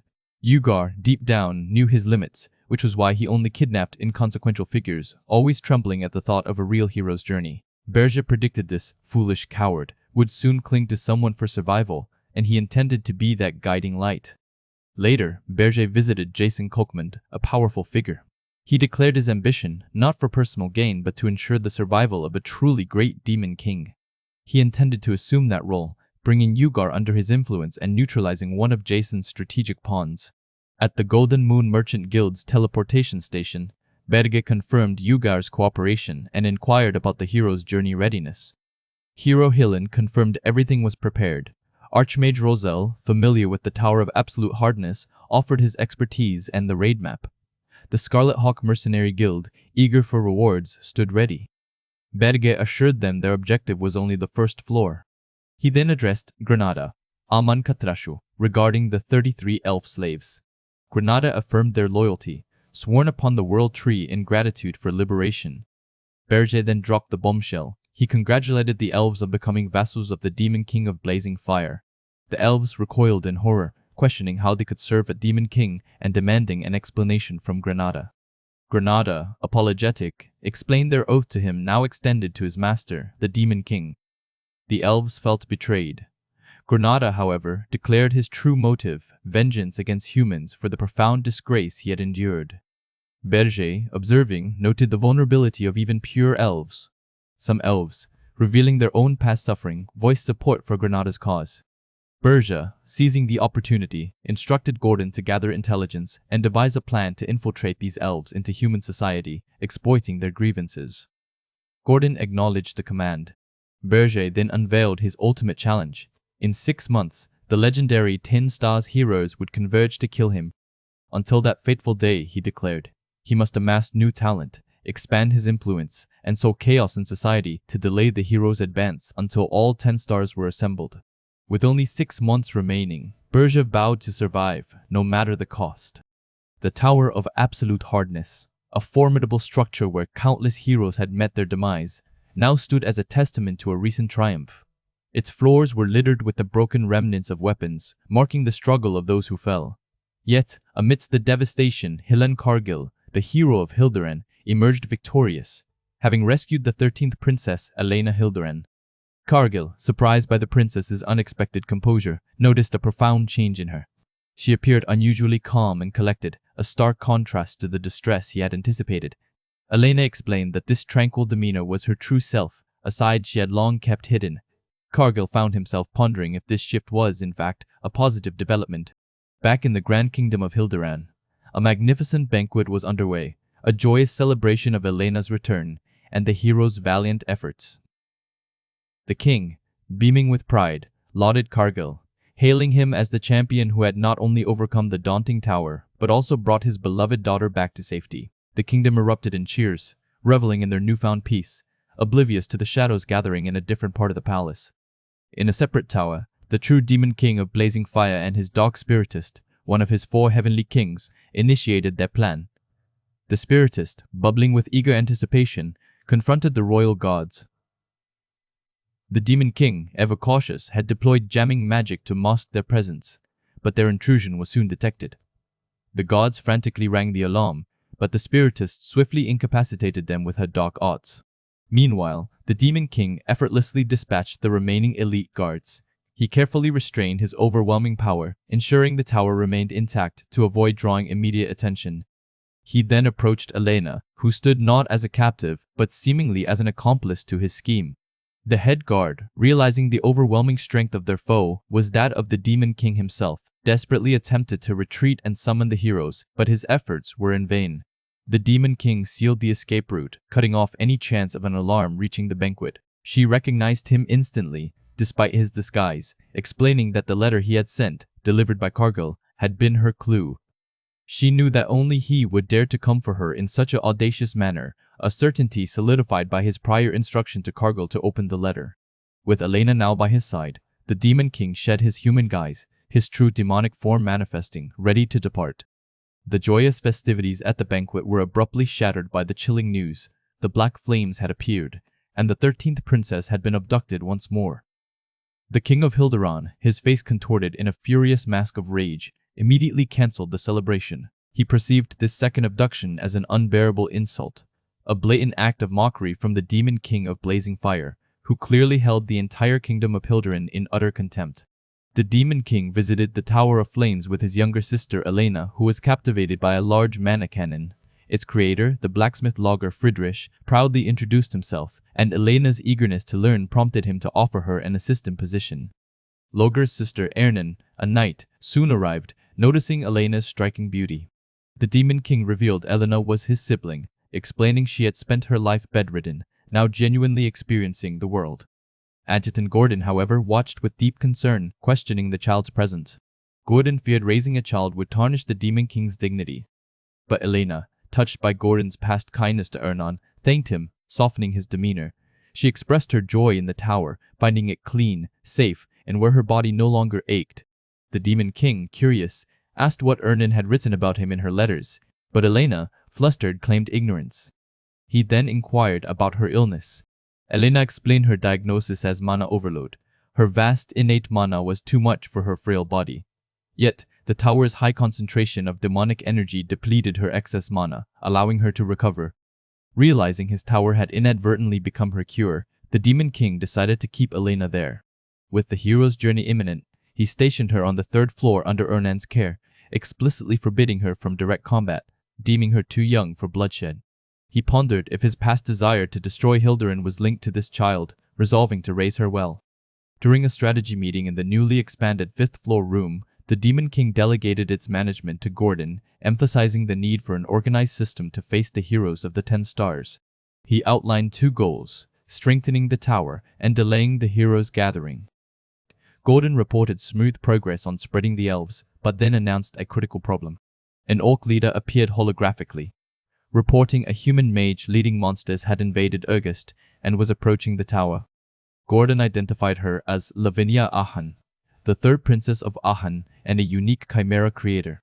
The Demon King recognized her instantly, recalling her pre-regression power.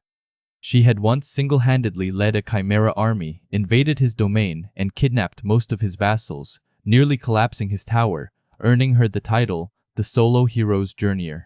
Her full-scale activity was supposed to be years away, making him wonder if Draxon's death had accelerated her appearance. Lavinia would stop at nothing for ingredients, even targeting him. However, harming such a high-ranking princess would provoke the entire Ahan kingdom, an unwinnable war on top of Hildiren's heroes. The Demon King resolved to confront her himself, instructing Gordon to assist from the tower, lure her away, and strictly avoid a full-scale battle. As he prepared, a chilling thought struck him. The situation mirrored the events before Draxon's demise. Was someone deliberately sending Lavinia Ahan to harm him? Berge Deus, the Demon King of Blazing Fire, found himself in a frigid wasteland. He ordered his loyal subordinate Krutu to retreat, his mind already suspecting Jason Kokmund, the Demon King of Lies, as the mastermind behind Lavinia Ahan's dangerous presence. If Jason was truly involved, Berge vowed not to stand idly by. Krutu, a formidable beast-like demon, knelt, battered and resolved. He believed his life was a small price to pay to ensure his tribe's safety, as his subordinates had escaped. As a crimson aura enveloped him, he offered a heartfelt apology to his Demon King, entrusting the tribe's future into his hands. Just as Krutu was about to be consumed, Berge appeared, radiating dark energy. He sternly rebuked Krutu for attempting to sacrifice himself without permission. Krutu, now saved and kneeling, apologized profusely. Berge commanded him to rise, acknowledging his loyalty and responsibility as a chief, valuing such subordinates who shouldn't throw their lives away easily. Lavinia Ahan witnessed this powerful display, her eyes wide with shock.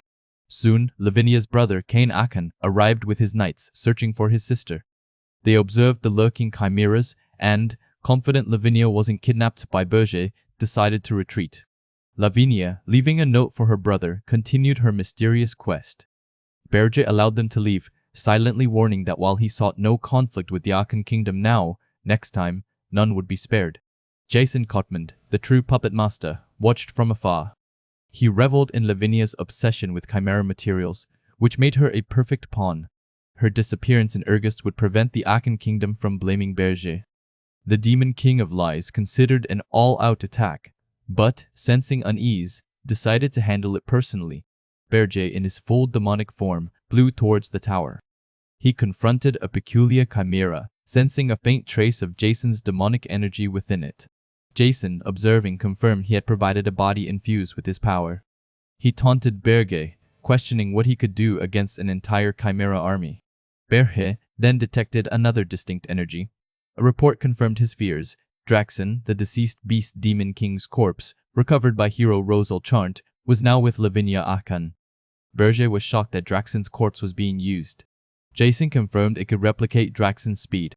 He further taunted Berge, reminding him that he, unlike other demon kings, had converted most of his demonic energy into money, making it difficult to defeat the chimera and Lavinia in his current state. Jason revealed he had placed spies among the chimeras to gather intelligence on the tower, planning a conquest strategy akin to heroes against demon kings. Berge realized he had been completely outmaneuvered. With a determined resolve, Berge knew it was an all-or-nothing gamble. He confronted Lavinia Ahan, warning her of the danger his presence posed to the chimeras. He then offered a shocking proposition: cancel her deal with the Demon King of Lies. Lavinia, bewildered, asked about the terms. Berge, with unwavering conviction, made his boldest move yet, swearing on the sacred standards of demon kings that he would give her one of his own horns. Lavinia's eyes widened in utter disbelief. Princess Lavinia stood before Krutu, the Demon King, demanding that he cancel his deal with the Demon King of Lies. She offered one of her own horns in exchange. Krutu agreed, swearing on the sacred Demon King's standards, a surprising move given his usual disdain for such traditions. Lavinia, shocked by his oath, cautiously accepted the unusual offer. They moved to a more dignified location within the tower. Lavinia still couldn't quite believe that Krutu, who typically scoffed at such traditions, had actually sworn on the Demon King's standards. Far away, the Demon King of Lies, Berge Deus, realized with a frustrated sigh that Krutu's unexpected oath had indeed outmaneuvered him. He acknowledged Krutu was proving to be a formidable opponent, but assured himself he still had further plans. Back in the tower, Lavinia patiently waited, braiding a young girl's hair. When Krutu finally presented her with a small, decorative horn, her excitement quickly turned to fury. She angrily reminded him of his oath, demanding his true horn. Krutu calmly refused, explaining that giving a human his horns was an affront to the pride of a black flame dragon, and admitted he cared little for the Demon King's standards he had just sworn upon. As Lavinia bristled, summoning dark shadows in her anger, Krutu quickly interjected. He revealed the horn he'd given her contained the Phoenix's flame, a power comparable to a Demon King's, making it perfect for her chimera material. Lavinia's anger melted into delight. Krutu then offered her Armani's orb, explaining that swallowing it would bind her mind to him. Still ecstatic about the Phoenix flame, Lavinia eagerly consumed the orb, unknowingly becoming Krutu's vassal. Krutu observed her with satisfaction, realizing he had finally secured a powerful force capable of countering the massive numbers of the hero's journey. He began to gather his monstrous legions, preparing for the looming conflict. Meanwhile, Krutu instructed his subordinate to erase all traces of the Chimera's movements, ensuring the Akan Palace remained unaware of Princess Lavinia's presence in his tower. At the Akan Kingdom, a letter from Princess Lavinia soon arrived. Despite his attendant's insistence on sending another search party, the king decided against it, noting that they hadn't even been able to retrieve the fifth prince. Seeing Lavinia's apparent happiness in her message, he chose to leave her be for a while. Elsewhere, Jaspin, the Demon King of Ice, reflected on her alliance with Berja. While he had helped her, a lingering distrust kept her from fully relying on him. She pondered the fate of past Demon Kings, who consistently fell to the heroes within 3 years, unlike herself and Draxen Doldov, who had survived for decades with Jason's help. Jaspin suspected Jason could have saved the fallen Demon Kings if he had truly wanted to, leading her to wonder if Jason was even responsible for Draxen's death. Her aide advised her to think and judge for herself. Distrusting Berja as well, Jaspin concluded there was only one way to uncover the truth, even if it meant approaching the vulgar woman. In the Burford Palace, Vivian, the Demon King of Lust, was confronted by an invisible Jaspin. Jaspin requested Vivian kidnap the Dwarven Princess, explaining that Draxen's death was connected to the princess's invasion. She suggested one of the other Demon Kings had sent the princess to Ormith. Since Vivian had arrived after Draxen's death, she was not a suspect and could impartially uncover the truth. After some playful resistance, Vivian, clearly repulsed, reluctantly agreed to Jaspin's plea. Vivian then embarked on her mission, confidently declaring that her personal involvement would guarantee success, as no top-tier hero could possibly detect her. She boasted she would never be caught if she moved herself, believing only the strongest heroes could even notice her. As she approached the Dwarven Princess's room, she was suddenly confronted by a hero who saw right through her stealth. Vivian screamed in shock, realizing a top-tier hero was guarding the princess. She cursed the filthy dimension in frustration. The Demon King of Lust launched a furious assault, her target the Dwarven Princess, Louise. Hillen Cargill, however, was prepared, intercepting the attack with a powerful strike. He had believed in the Demon King's prophecies and sought to prove himself, seeing this confrontation as an opportunity to elevate his status among the heroes. The Demon King of Lust, surprised by Hillen's unexpected strength and the princess's own feisty defense, found herself overwhelmed. Despite her initial confidence, she was eventually forced to retreat, fleeing the scene in frustration. Later, Hellan reported his success to the Demon King. The Demon King of Lust had indeed appeared as predicted, and Hillen had even managed to secure a trophy, her tail. This news confirmed the Demon King's suspicions that events were accelerating, particularly the fabled hero's journey. He realized time was running out, and he needed to act decisively. Meanwhile, 2 other 10 Stars heroes, Palav Disrod and Rosal Chant, found themselves in an unexpected encounter. Palav, a battle maniac, was in the midst of a fierce fight with a Calamity-grade monster when Rosal interrupted him, announcing an urgent summons from the hero's guildmaster. All 10 stars were to gather in Urgest to capture the Demon King.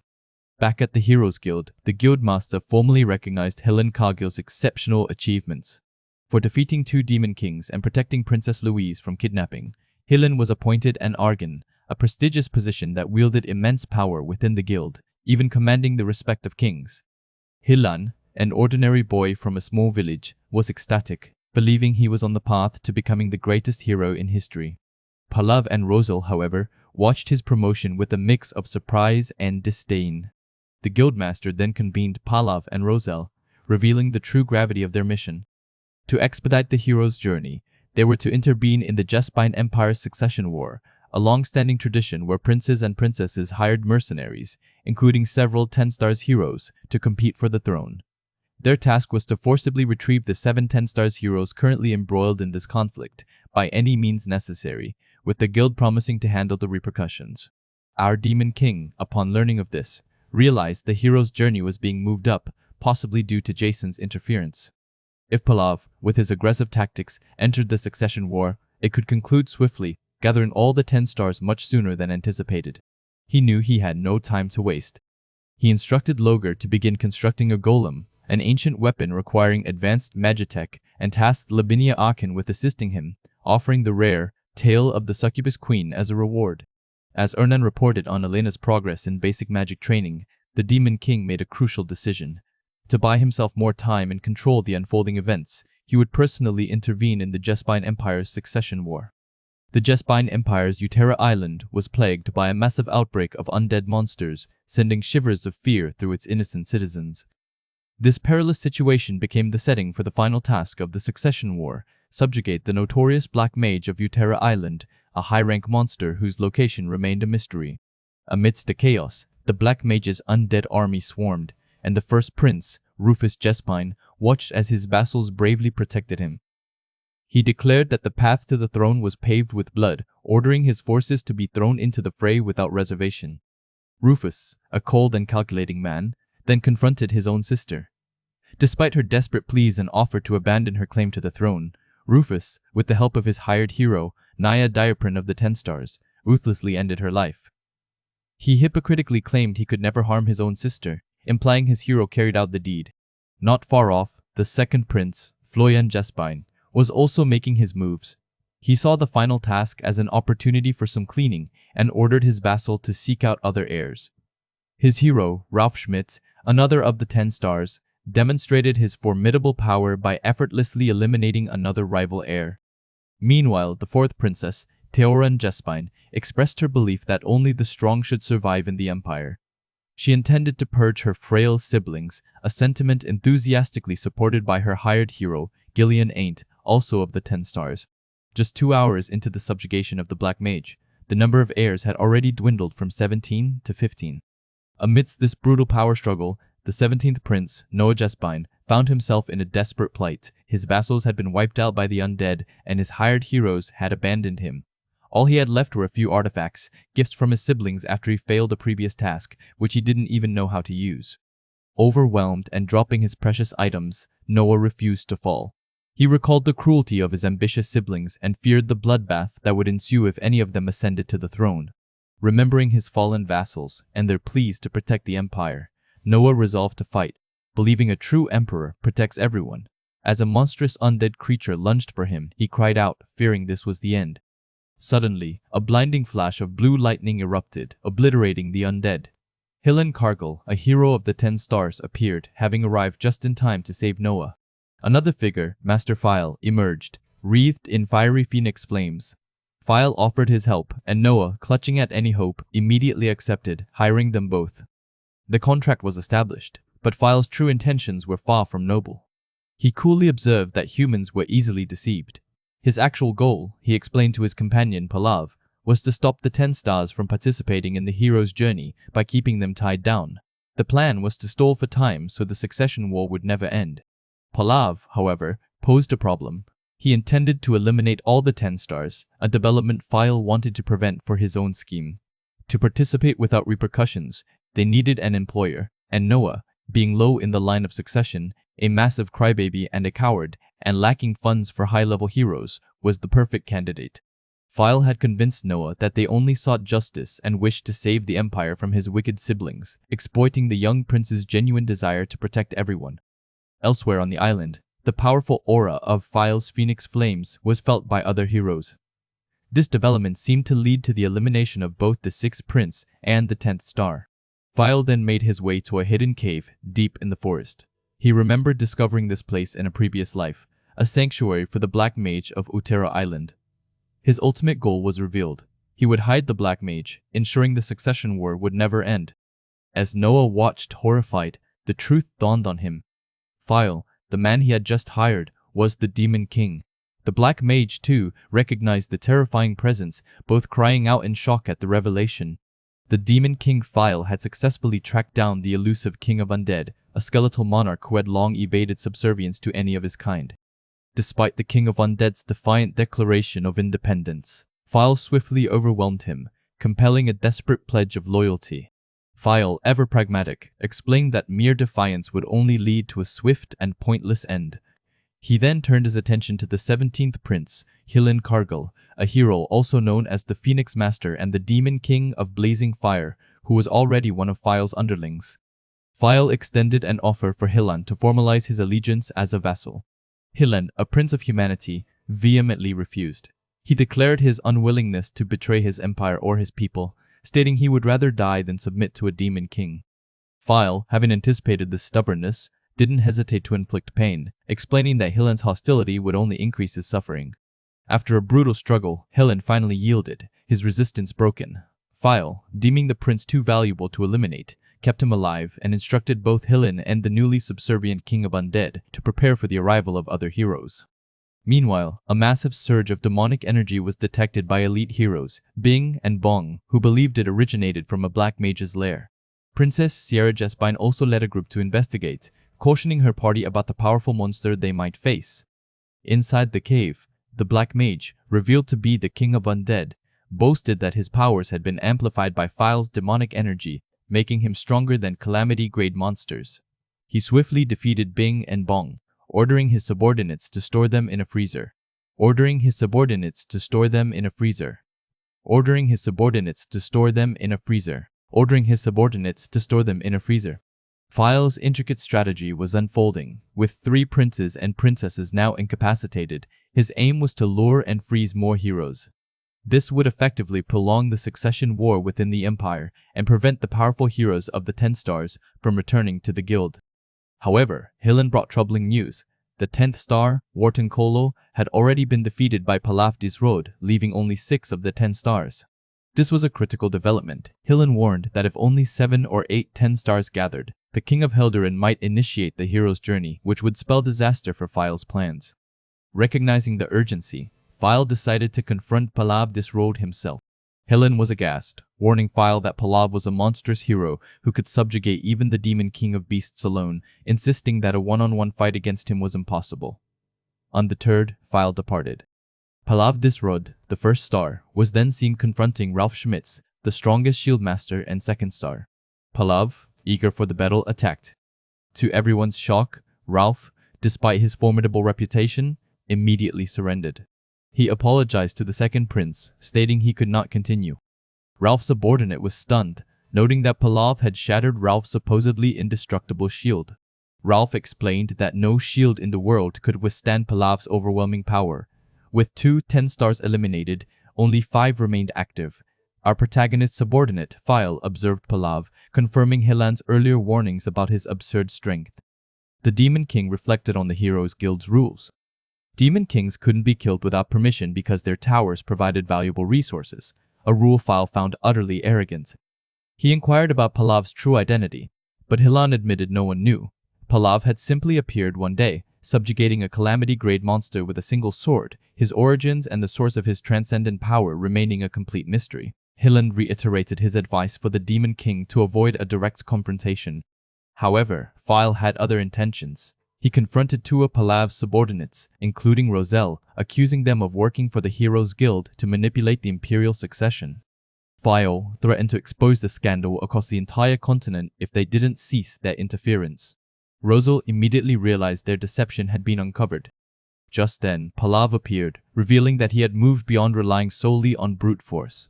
He intended to use the very order established by humans to bind them. He calmly declared that the issue of the scandal was inconsequential.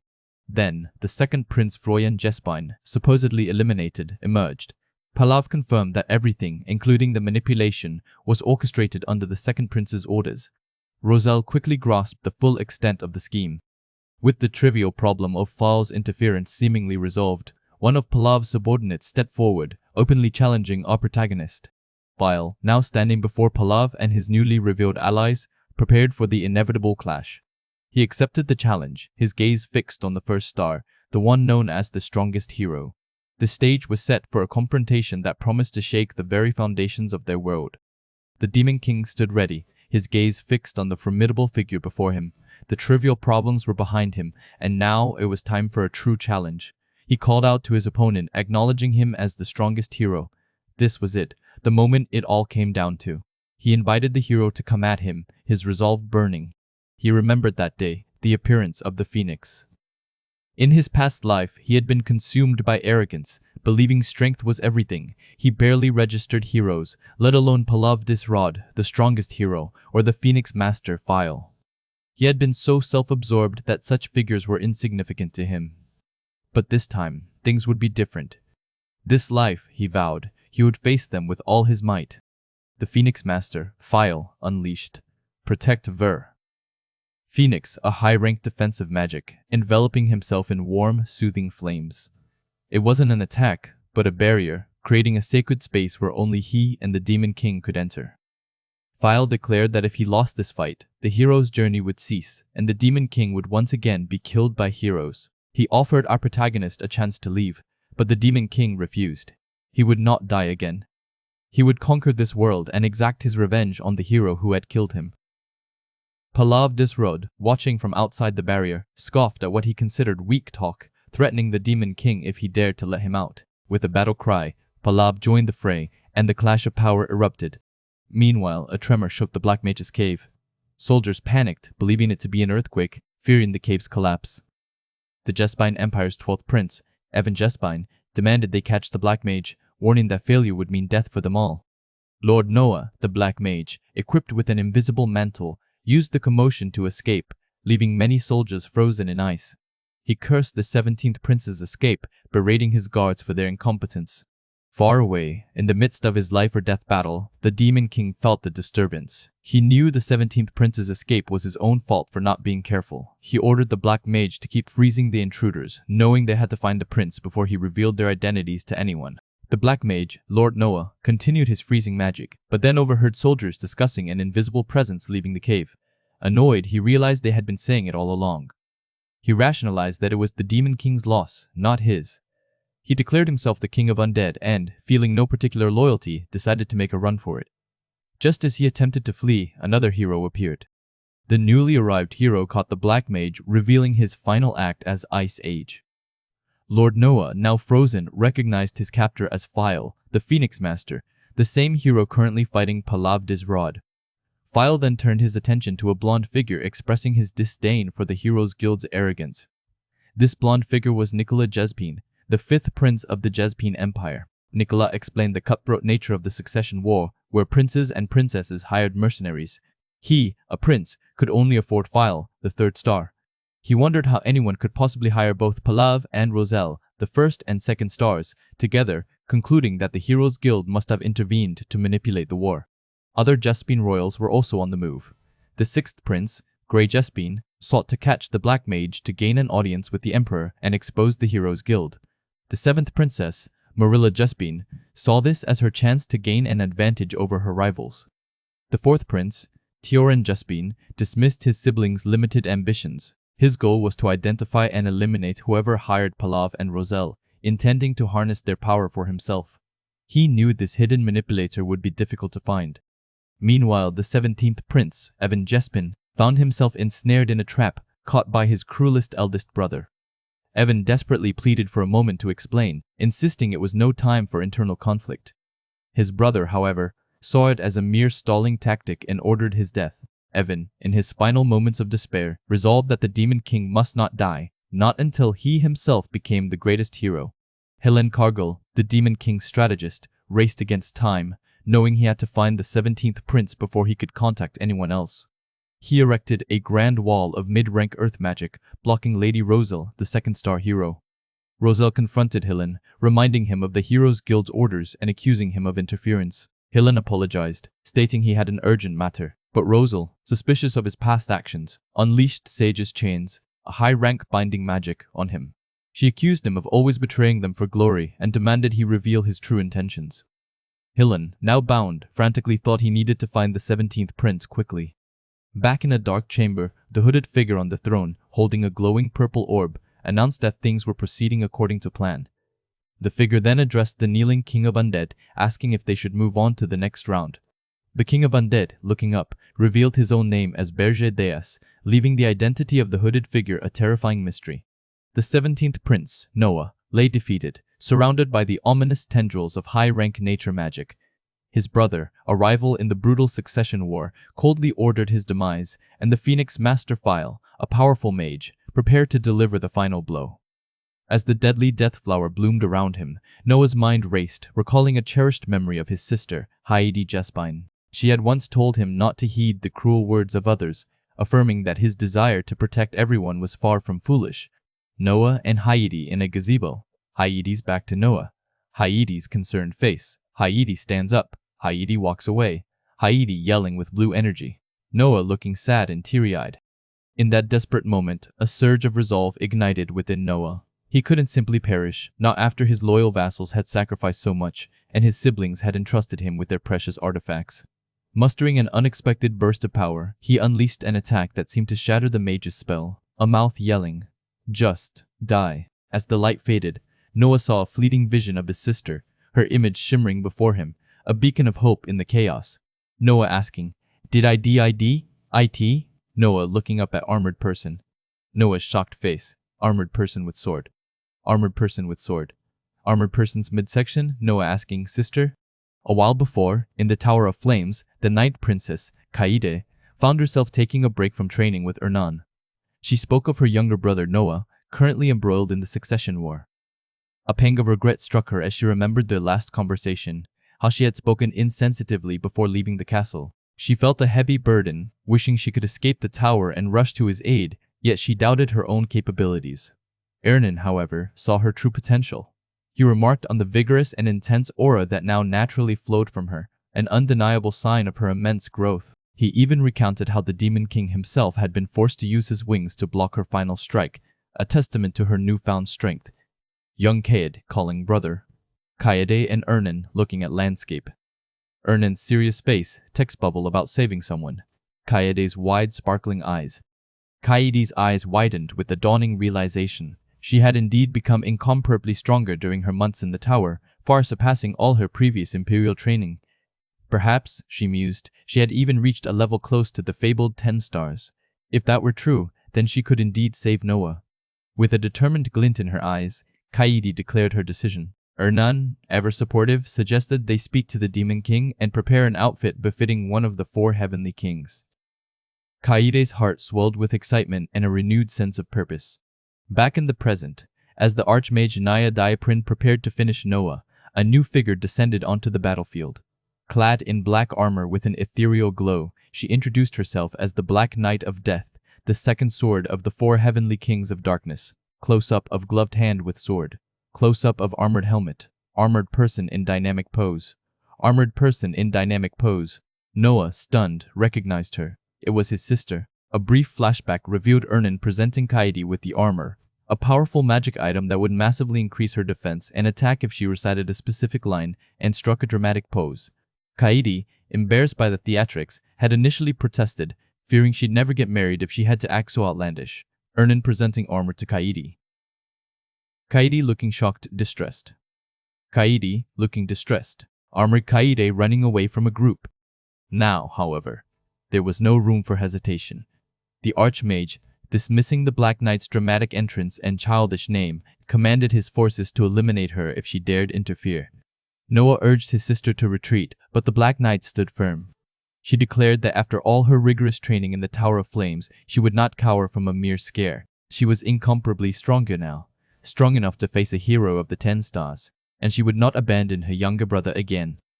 With a powerful surge of energy, she executed her Jespine Dark Elf X Combat Sword Technique. Magic Sword Technique, Scattering Waxing Moon. The Archmage watched in disbelief as her power erupted. The Black Knight, her voice ringing with unwavering resolve, then fiercely challenged him, demanding, "Say that again. Who did you call a weak hero?" Kaede swinging a sword. Kaede's lower body in motion. Monstrous plant creature. Monstrous plant creature with text bubble. Armored person's arm and leg. Armored person in energy vortex. Magic sword technique. Blue energy vortex. Sword technique. Blue energy vortex. Split panel of Kaede and Noah. Blindfolded staff wielder looks serious. Text bubble says, "Say that again." Armored person space, angry determined.